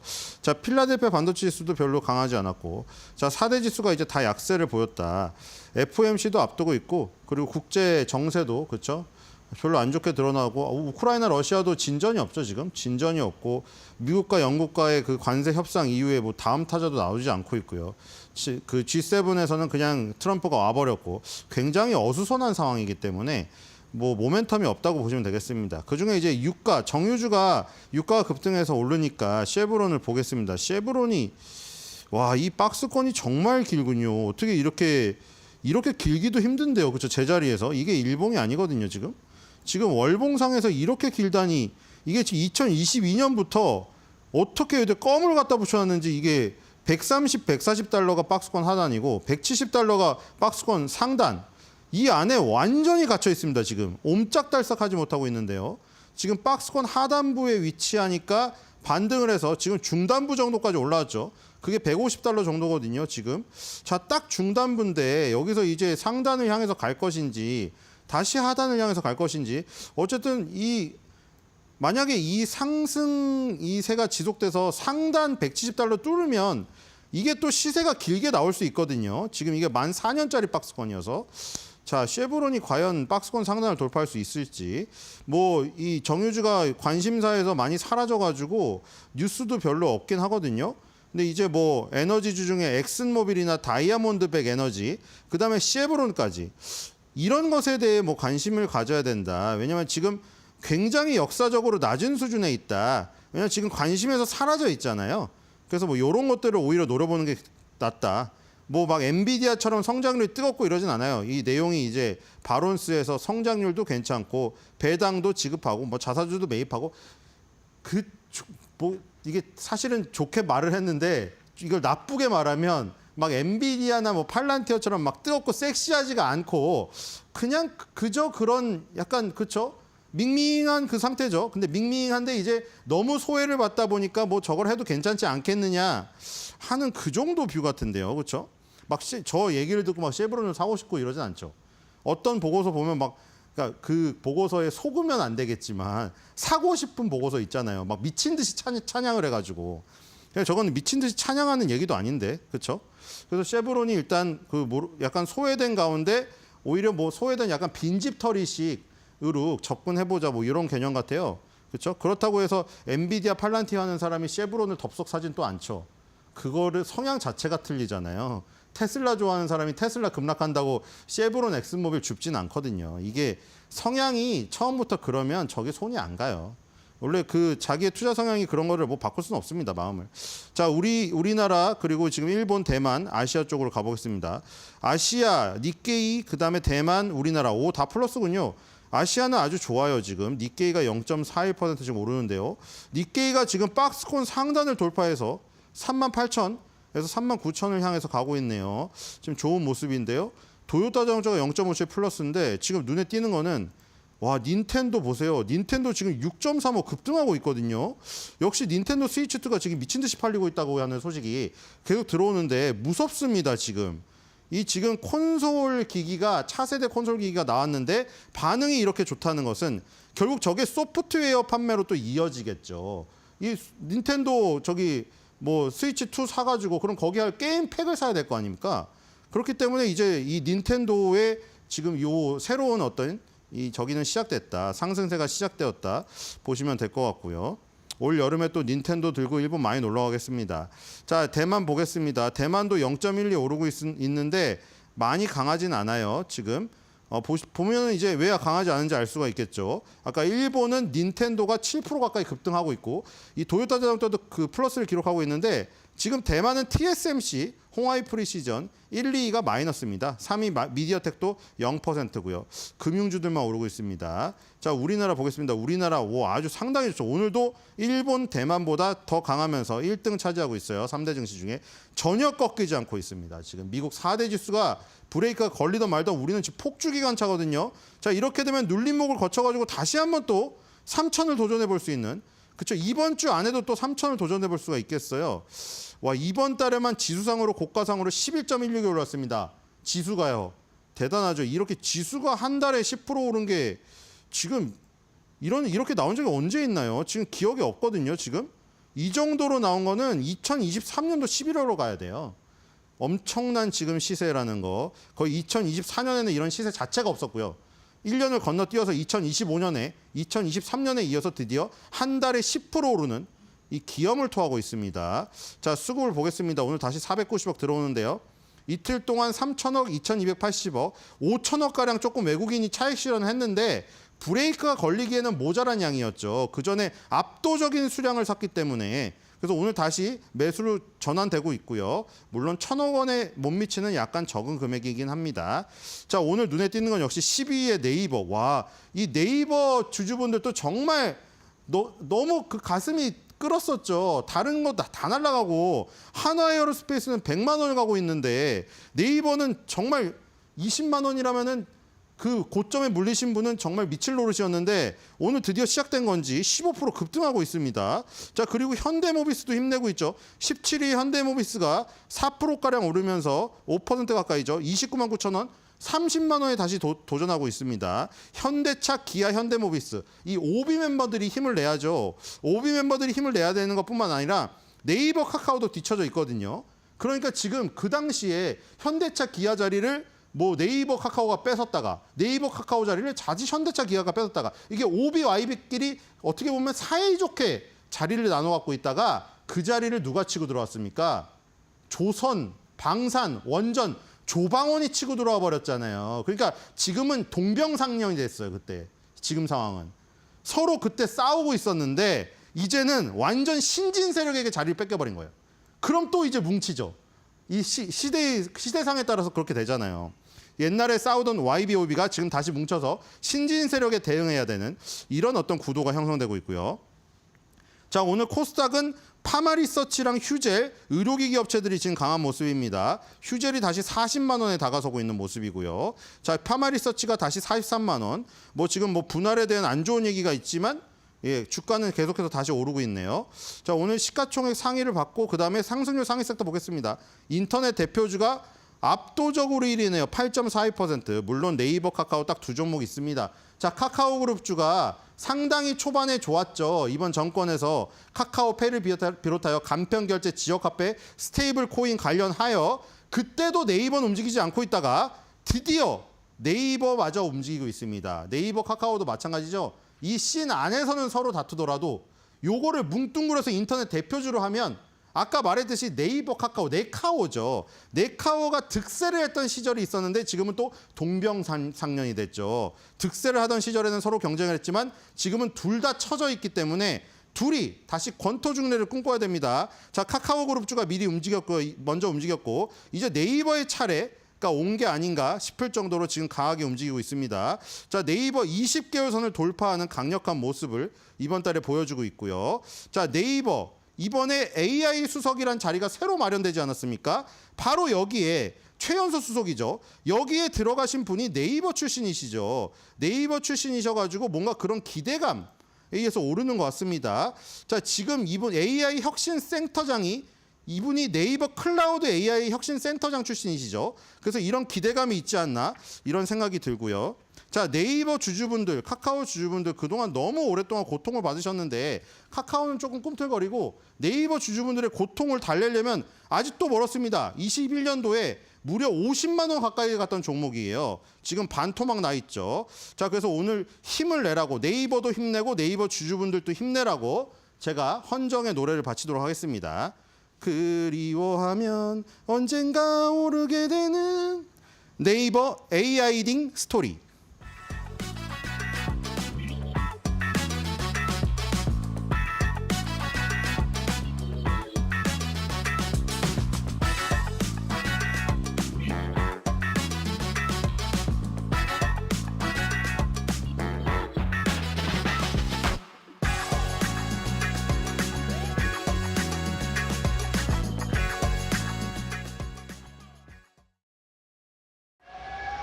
תגיד לי כמה להעלות.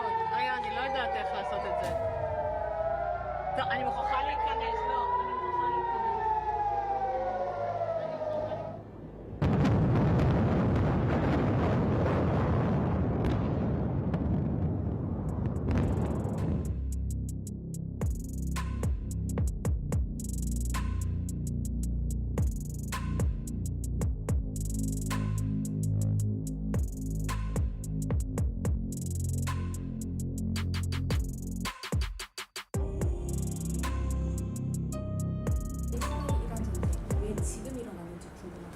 사실 뭐 지금의 중동에서의 이란과 이스라엘 간의 이러한 좀 갈등과 분쟁의 역사는 꽤나 오랜 역사를 갖고 있습니다. 1, 2차 세계대전 이후로부터 시작해서 그리고 냉전 시기를 지나온 기간 그리고 최근까지의 탈냉전 이후의 상황에 이르기까지 거의 100년에 가까운 역사 속에 이스라엘과 이란 그리고 이란을 주축으로 한 이런 중동 국가들과 이스라엘 국가와의 이러한 갈등과 그리고 어떤 전쟁의 그러한 역사적 흐름은 꽤나 오랜 기간 지속되어 왔고요. 최근에 벌어진 이란과 이스라엘의 이러한 무력 충돌의 결정적인 원인은 이란의 핵 개발에 있었습니다. 과거에 또 이란은 여러 차례 핵무기를 개발하려고 하였고요.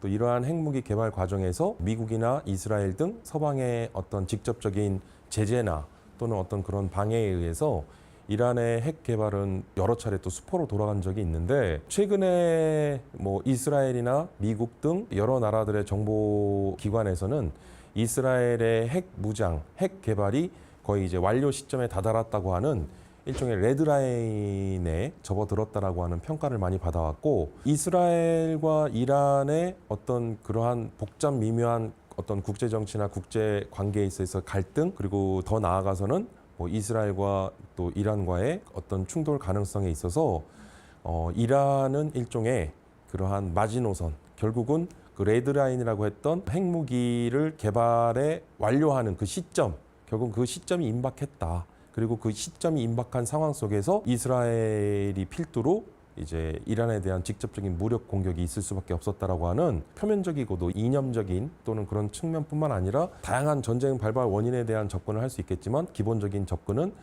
이란의 핵무기 개발이 완성 단계 시점에 접어들었다. 그리고 이에 대한 불안감과 그 적극적인 이란의 핵 개발을 저지하고자 했던 것이 첫 번째 충돌의 원인이 됐다고 말씀드릴 수 있겠습니다. 최근에 좀 눈여겨볼 수 있는 게 이란이 이제 보복 공격에 나섰는데요.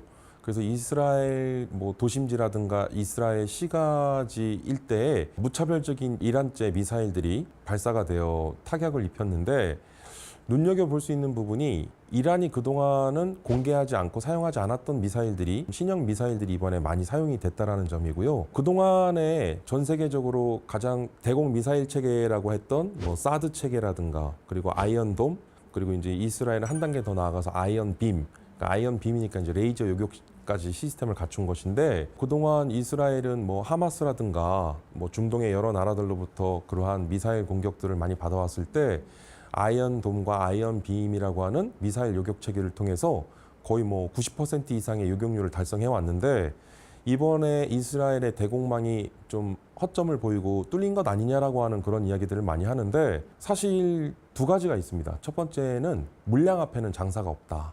그래서 아무리 최첨단 대공방어 체계를 갖추고 있더라도 여러 투발체가 동시다발적으로 공격을 해왔을 때는 이를 100% 막기에는 역부족이다. 그리고 두 번째는 이제 우리가 미사일을 이야기를 할 때 좀 쉽게 말씀드리면 로켓에 탄두를 실으면 미사일이 돼요.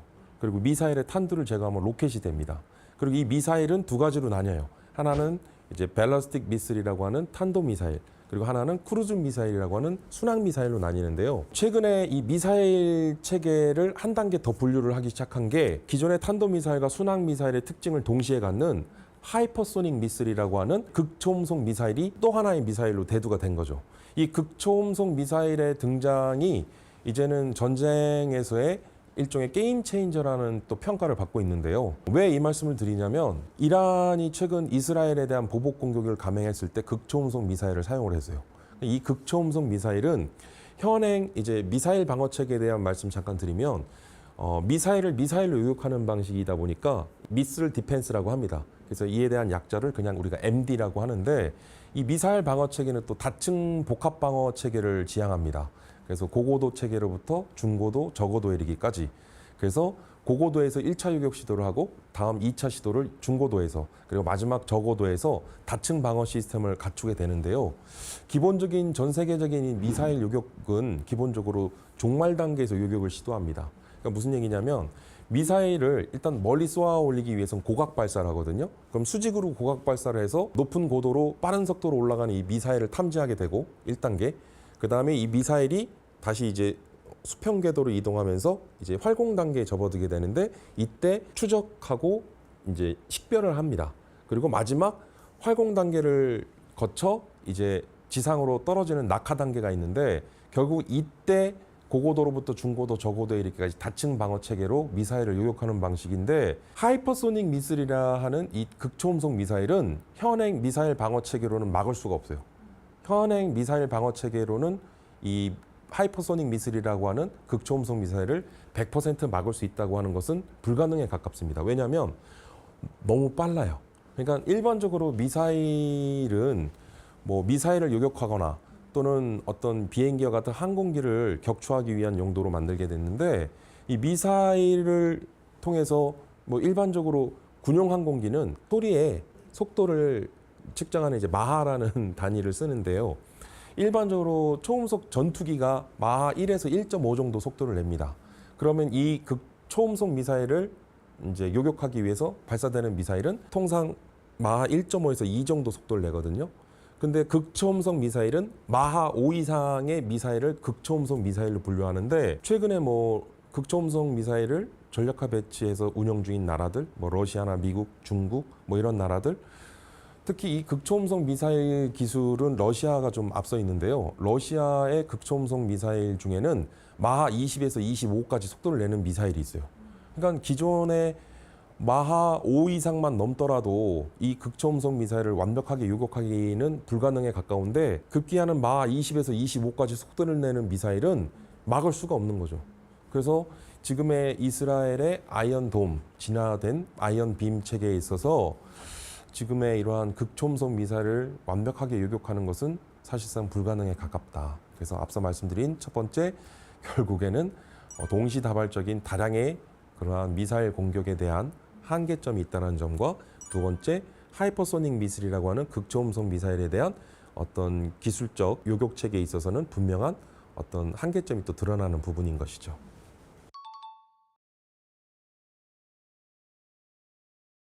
이스라엘과 이란의 악연은 100년여 가까운 길고 긴 역사를 갖고 있습니다. 중동 지역의 정세를 들여다보면 뭐 이스라엘과 이란뿐만 아니라 중동의 이슬람 국가들은 또 수니파와 또 시아파와의 또 갈등, 그러니까 굉장히 복잡한 그러한 종교적, 인종적, 정치적 갈등과 그런 복잡한 헤게모니 속에서 중동 지역 전세는 한마디로 이렇게 좀 정리를 하기가 쉽지가 않은 상황인데요. 일단 이스라엘과 이란 상황만 좀 집중해서 보자면 사실은 중동의 이스라엘은 인구 이제 950만에서 한 1000만 정도 되는 작은 나라입니다. 주중의 인근 연안에 또 위치해 있는 이스라엘의 지도를 보면요. 이스라엘은 주변으로부터 모든 중동 국가들로부터 포위돼 있어요.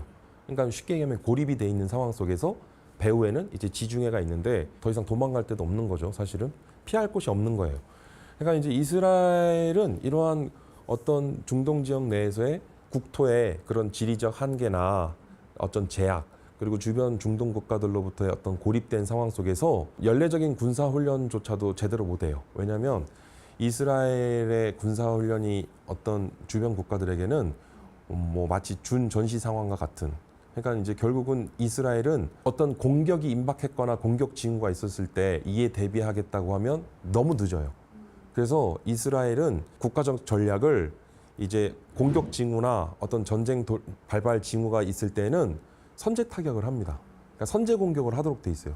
그러니까 이스라엘의 기본적인 군사작전 지침인데 국제법상에서도 자위권을 인정하고 있거든요. 그러니까 여기서 말하는 국제법에서의 자위권이라고 하는 것은 선제와 예방이라는 개념인데 이스라엘은 국제법에서 이야기하고 있는 이 자위권에 있어서 선제와 예방을 적극적으로 활용하고 있는 나라 중에 하나다. 그리고 이스라엘의 이러한 이란의 뭐 핵 개발의 어떤 완성 단계에 임박했을 이런 상황에 대한 어떤 일종의 시나리오 그 상황을 가정해 놓고 있었는데 이란이 핵무기를 개발한 순간 결국은 핵 공격을 받을 수 있잖아요. 근데 이제 냉전 시절에만 하더라도 대표적인 Mutual Assured Destruction이라고 하는 그 대량 응징 보복 또는 이제 상호 확증 억제 전략이라고 해서 쉽게 얘기하면 핵무기를 보유한 국가는 핵무기를 보유한 국가를 공격할 수가 없다라는 게 핵 보복을 받기 때문에 이란이 핵무장을 하는 것은 결국은 어떻게 보면 중동 지역에서의 이른바 3차 세계대전이 핵전쟁으로 비화될 수 있고 이 핵전쟁의 시작이 결국은 이란과 이스라엘 간의 전쟁이 될 수 있다라고 하는 점인데 인류의 수많은 역사 속에 있어 왔었던 수많은 전쟁 속에 그 핵 전쟁은 없었거든요. 그리고 핵 전쟁은 앞으로도 없어야 한다라는 것이 어떤 국제적인 기저고요.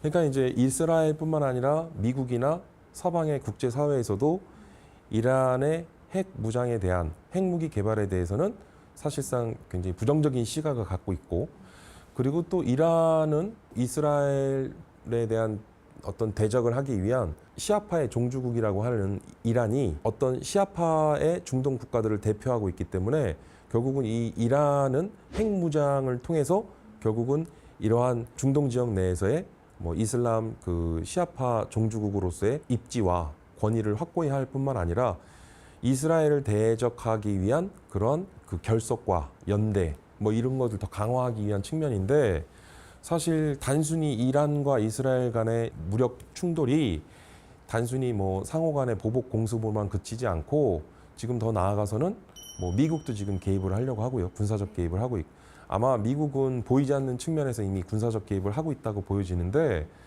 마찬가지로 이란을 필두로 다른 중동 지역 내에 반 이스라엘 국가들 결국 중동 국가들은 어떠한 형태든 무력에 대한 그러한 사용을 직간접적으로 보여줄 것이기 때문에 지금 이란과 이스라엘 간의 양측의 어떤 보복 공습이나 이런 측면에서 그칠 게 아니라 결국은 크고 작은 그러한 전투와 국지전 형태 그리고 더 나아가서는 국지전이 확전되면 전면전이 되는 거기 때문에 지금의 중동 전후는 좀 심상치 않다. 사실상 전쟁은 없어야 할 것이고 전쟁으로 더 치닫지 않기 위해서 조금 이러한 부분을 톤다운할 필요는 있는데 안타깝게도 지금은 그 전쟁 상황에 대한 가능성이 훨씬 더 높아지고 있는 상황이다. 뭐 이렇게 정리를 할 수 있을 것 같습니다.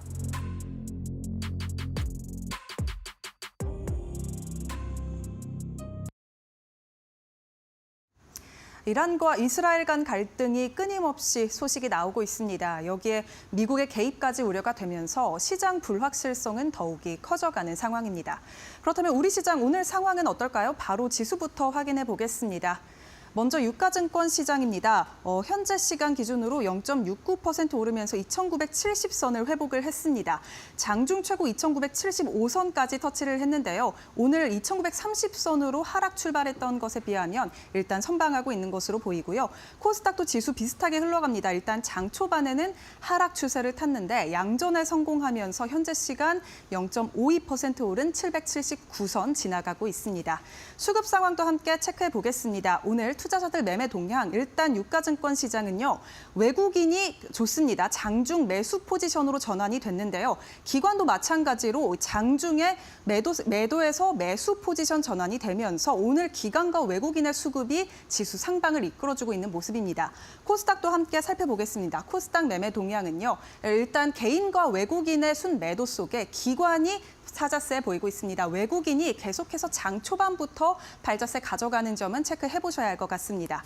환율도 함께 살펴보겠습니다. 오늘 환율 시장 일단 장 초반에는 중동 불안이 고조되면서 1,380원대로 급등 출발했었습니다. 다만 이 오름폭을 조금은 줄이면서 현재 시간 기준 1,372원 선 지나갑니다. 네, 오늘 시장 상황 간단하게 살펴봤는데요. 오늘 투자 뉴스도 바로 이어가 보겠습니다. 미국 상원의 IRA 개편안이 제출됐다는 소식이 나왔습니다. 여기에 재생에너지 세액공제를 대폭 축소한다는 내용이 담기면서 관련 주가가 급락하는 흐름을 보이고 있는데요. IRA 개정안 초안에 따르면 당초 2032년부터 단계적으로 줄일 예정이었던 태양광과 풍력발전소 세액공제를 내년부터 60%가량 줄이고 2028년에는 완전 폐지하게 됩니다. 다만 이렇게 안 좋은 소식과 함께 개편안의 수혜를 받은 업종도 있는데요. 먼저 반도체입니다. 반도체 제조업체에 대한 미국 내 설비 투자 세액 공제율을 기존 25%에서 30%로 인상한다는 내용, 이 수혜 기대감으로 작용합니다. 미국 설비 가지고 있는 삼성전자 주목이 되고요. 2차 전지주도 함께 보셔야겠습니다. 한시름 놓았습니다. AMPC 세액 공제 폐지를 하지 않고 현행을 유지한다라는 소식 때문입니다. 오늘 관련 주가 흐름 함께 체크해 보겠습니다. 먼저 신재생 에너지 관련주들 오늘 일제히 하락 추세 가져가는 가운데 한화솔루션이 4%가량 급락하고 있습니다. 현재 시간 31,700원 선 지나가고 있고요. 삼성전자 주가도 함께 보시죠. 오늘 강세입니다. 2% 넘게 오르고 있고요. 59,350원 선 6만 원 터치할 수 있을지 기대가 됩니다. LG에너지솔루션 주가도 함께 보시죠. 0.34% 하락하고 있습니다. 약보합권인데요. 29만 3천 원 선 지나가고 있습니다. 최근 제약바이오주가 미국과 유럽에서 자사 제품 특허 등록을 완료했다는 소식 연이어 나오고 있습니다. 오늘 로킷 헬스케어가 미국에서 연골재생 관련 핵심 기술 특허 등록을 완료했다고 공식 발표한 건데요. 로킷 헬스케어는 이번 특허로 미국 내 고부가 치료 시장인 AI 기반 연골 재생 플랫폼의 기술적 독립성과 글로벌 경쟁력을 확보했다고 설명했습니다. 한편 어제도 신풍제약이 특허 이슈로 우리 시장에서 큰 주목을 받았죠. 신풍제약이 말라리아 치료제 피라맥스의 코로나19 치료제로서의 유럽 특허를 획득했다라는 소식 덕분인데요. 현재 시간 주가 흐름 함께 체크해 보시죠. 일단 오늘 특허 소식 나온 로킷 헬스케어부터 함께 보겠습니다. 현재 시간 기준 8%가량 오르고 있는데 최고 19%가량 오르기도 했죠. 오름폭을 조금은 줄였습니다. 현재 14,910원 선 지나가고 있고요. 신풍제약 주가도 함께 보시죠. 놀랍습니다. 양이틀 상한가 기록했습니다. 어제도 상한가 마감을 했는데 오늘 장 마감까지 이러한 추세 가져갈 수 있을지는 체크를 해보셔야겠습니다. 16,650원 선 지나갑니다. 정부가 추진하는 2차 추경안 오늘 발표됐는데요. 여기에 민생지원금이 포함이 됐습니다. 2차 추경 예산안은 약 20조 가량인 걸로 파악이 되고 있는데요. 1차 추경 예산이 약 14조 규모였음을 감안하면 약 35조 원 규모의 총 추경 예산안이 편성된 겁니다. 여기에 민생회복지원금, 또 소비 쿠폰, 그리고 지역화폐가 반영이 됐다는 소식 함께 전해드립니다. 민생회복지원금, 민주당은 앞서 전 국민을 대상으로 한 보편적 지급을 강조해온 바 있죠. 정부도 오늘 전 국민 보편 지원 원칙으로 추경안을 설계했습니다. 한편 상법 개정안에 대한 신속 처리 의지 계속해서 대두되고 있습니다. 어제자로 민주당에서 상법 개정안을 가장 먼저 강행 처리하겠다고 밝힌 가운데 내일 열린 국무회의에서 이 상법 개정안의 추이가 주목을 받고 있는 건데요. 오늘 일단 추경안으로 수혜를 입고 있는 종목들 크게 움직이고 있는데 흐름 함께 보겠습니다. 지역화폐 관련주들 함께 보시죠. 웹캐시 현재 9% 넘게 강세 가져갑니다. 2650원 선 거래되고 있습니다. 갤럭시와 머니트리 이 미상원에서 지니어스 법안 통과 수혜까지 함께 받으면서 오늘 시장에서 주목받고 있는데요. 현재 8%가량 오르면서 14,920원 선 지나갑니다. 코나이 주가도 함께 살펴보시죠. 현재 시간 1.95%가량 상승하고 있습니다. 78,600원에서 거래 중입니다. 네, 중동 리스크 불확실성 여전히 있지만요. 코스피의 외국인의 수급이 다시금 돌아오면서 시장 활력을 찾을 수 있을지 기대가 되고 있습니다. 오늘 우리는 어떤 부분에 집중을 해봐야 할까요? 계속해서 저희 마켓나우 2부와 함께 알아보시죠.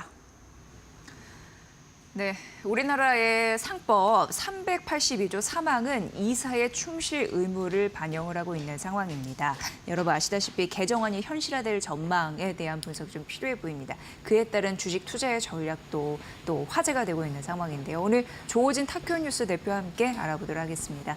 어서 오십시오, 대표님. 예, 안녕하세요. 네, 오늘 또 굉장히 시장에서 관심 있어 하는 중요한 전략에 대해서 분석을 해주실 텐데요.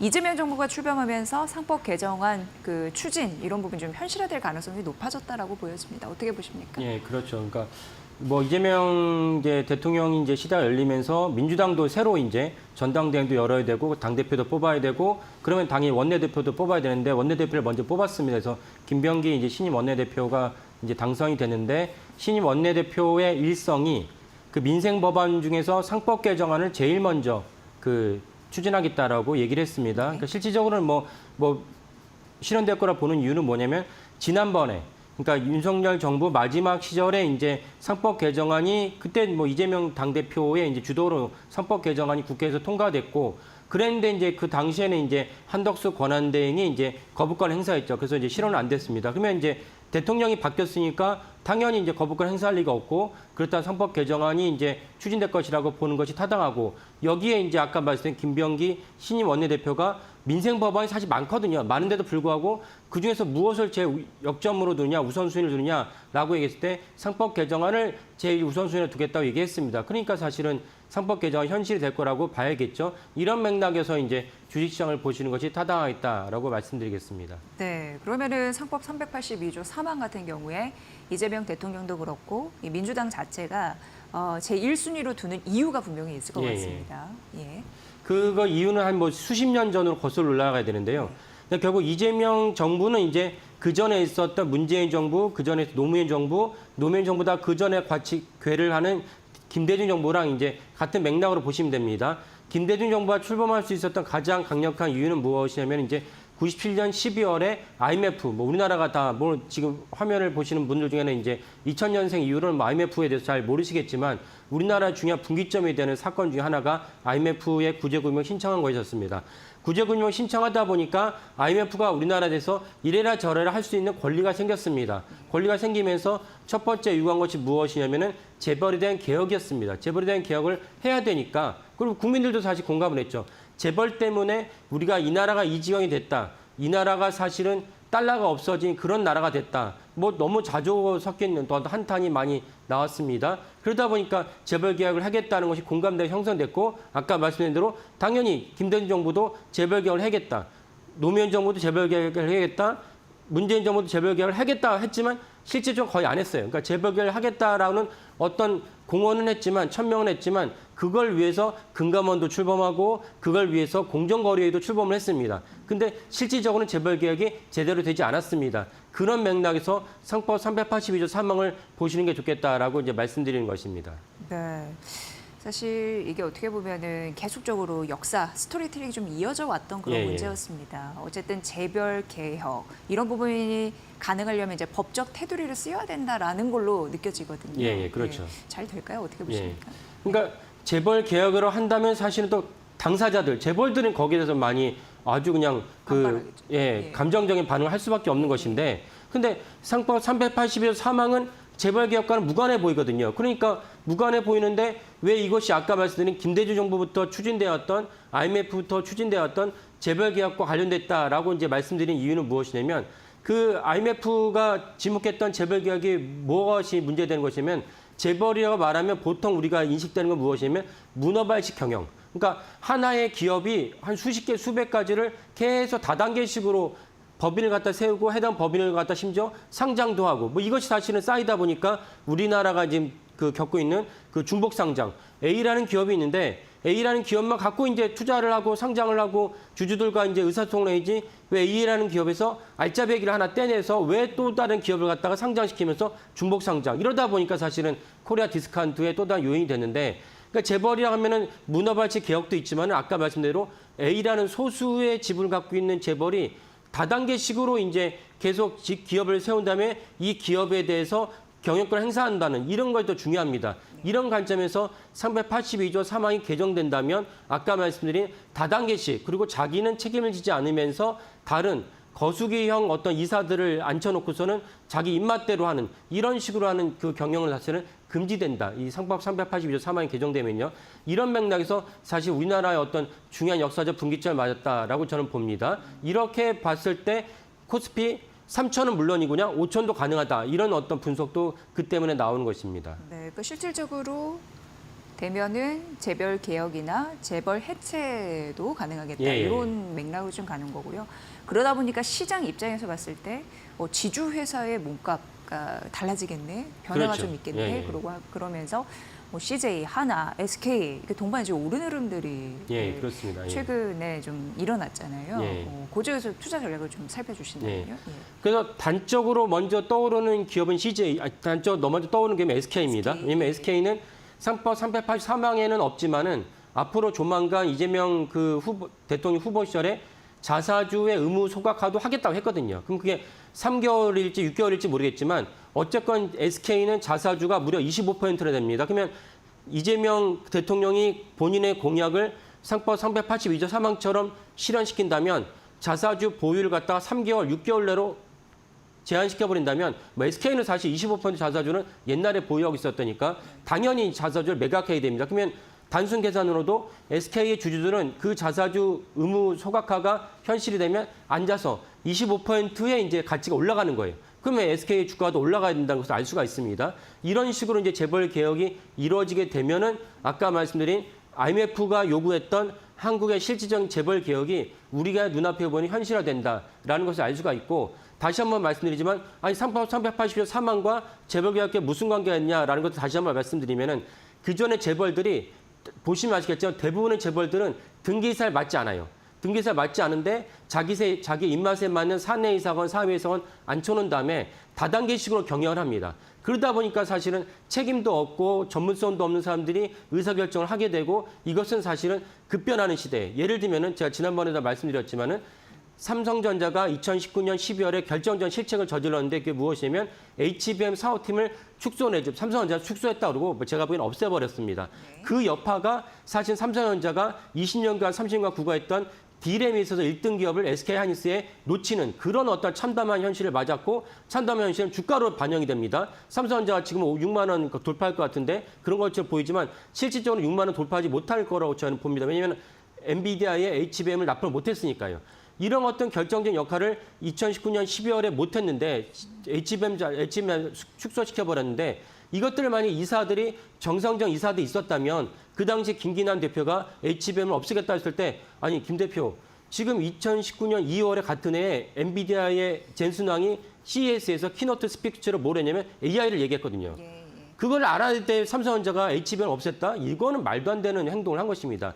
이런 것들을 이사들이 견제하면서 김기남 대표의 잘못된 결정을 브레이크를 걸었다면 오늘의 사태는 없었을 것이다. 이런 맥락으로 잘못된 이사들의 관행을 갖다가 제어할 수 있는 법적 수단이 이제 382조 3항입니다. 이런 식으로 이제 보편화되고 문화가 확산되고 안착이 된다면 이사들이 위에서 예전에는 김인사 찬성해라고 했을 때 찬성할 수 없는 법적 근거가 마련돼요. 이런 맥락으로 이제 그 상법 382조 3항이 개정이 됐을 때 코리아 디스카운트의 상당 부분이 해소된다. 이렇게 제가 설명드린 것입니다. 네, 또 하나 또 우리가 짚어볼 부분이 그 소위 이제 재벌이라고 하는 이들이 자사주의 그 소각 의무화 같은 경우에는 좀 안 좋아하는 그런 그렇죠. 부분이 예, 있었잖아요. 예. 그 배경 설명과 함께 어떻게 좀 이게 달라질 것인지 예, 예. 그런 추이도 우리가 따라가 봐야 될 것 예. 같습니다. 예. 그러니까 자사주라는 거는 형식적으로나 법적으로는 사실은 경영권과 무관해요. 왜냐하면 자사주를 회사가 잉여자금으로 시장에서 장중에, 우리는 아직까지 장중에 이제 매수를 해야 됩니다. 예. 장중에 매수를 한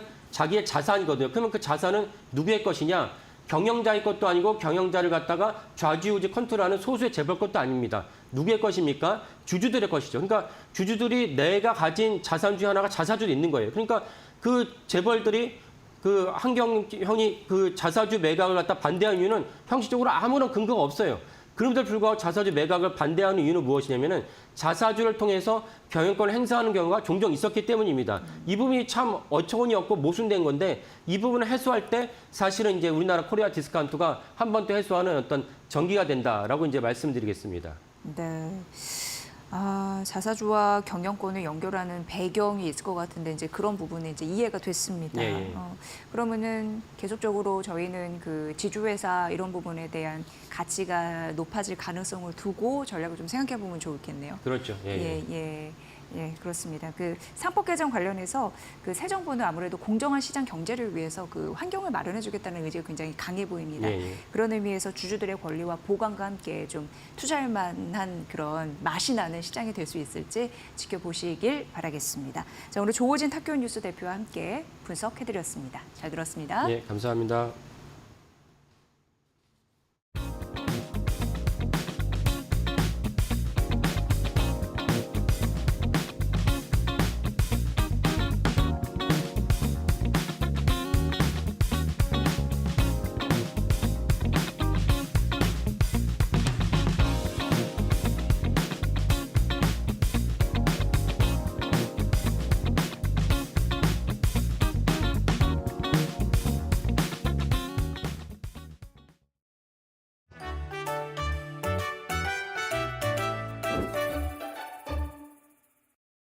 안녕하세요.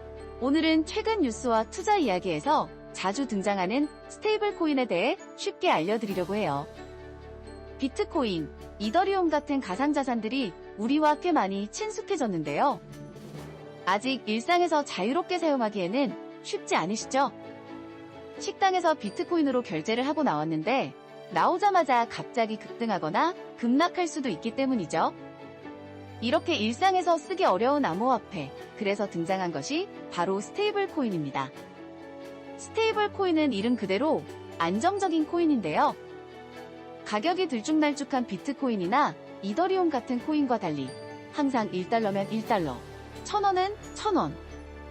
쉽게 말해 가상화폐판 디지털 달러 같은 거죠.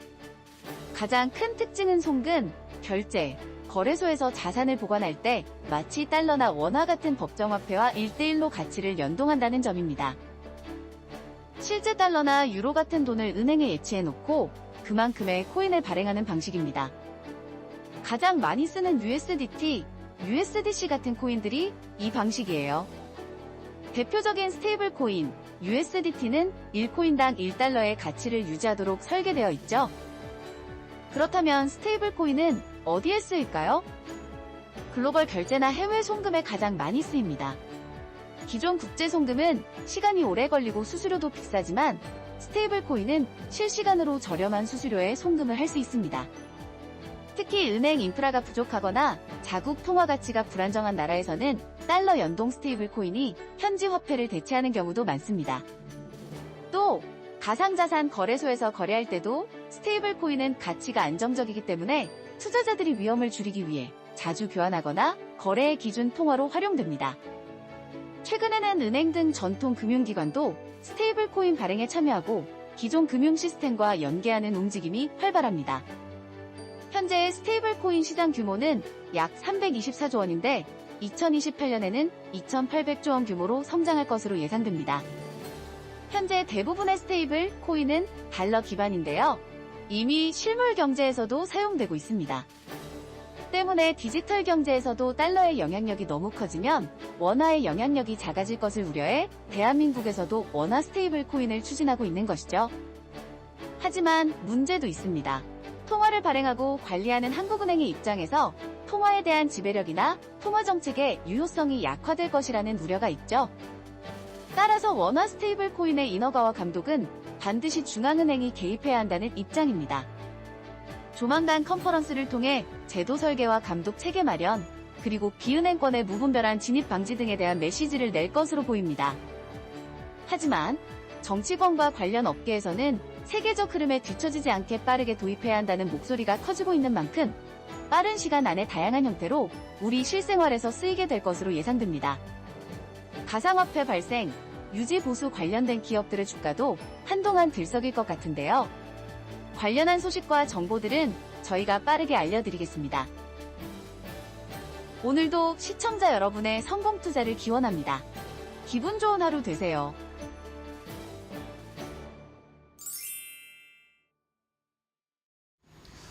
자, 오늘 시장 또 분위기가 반전되면서 좋아지고 있어요. 외국인 수급이 지금 현선물 또 들어오고 있습니다. 외국인들이 우리 시장을 다시 조금 하루 이틀 쉬더니 다시 또 치고 들어오고 있는 상황인데 그만큼 우리 시장에 대한 기대가 크다는 거겠죠? 네, 그리고 삼성전자에도 또 저가 매수가 유입되면서 지수 하방을 좀 유지해주고 있는 상황입니다. 5장까지 성공 투자하시고요. 저희는 내일 이 시간에 여러분을 뵙겠습니다. 함께해 주신 여러분 고맙습니다. 고맙습니다.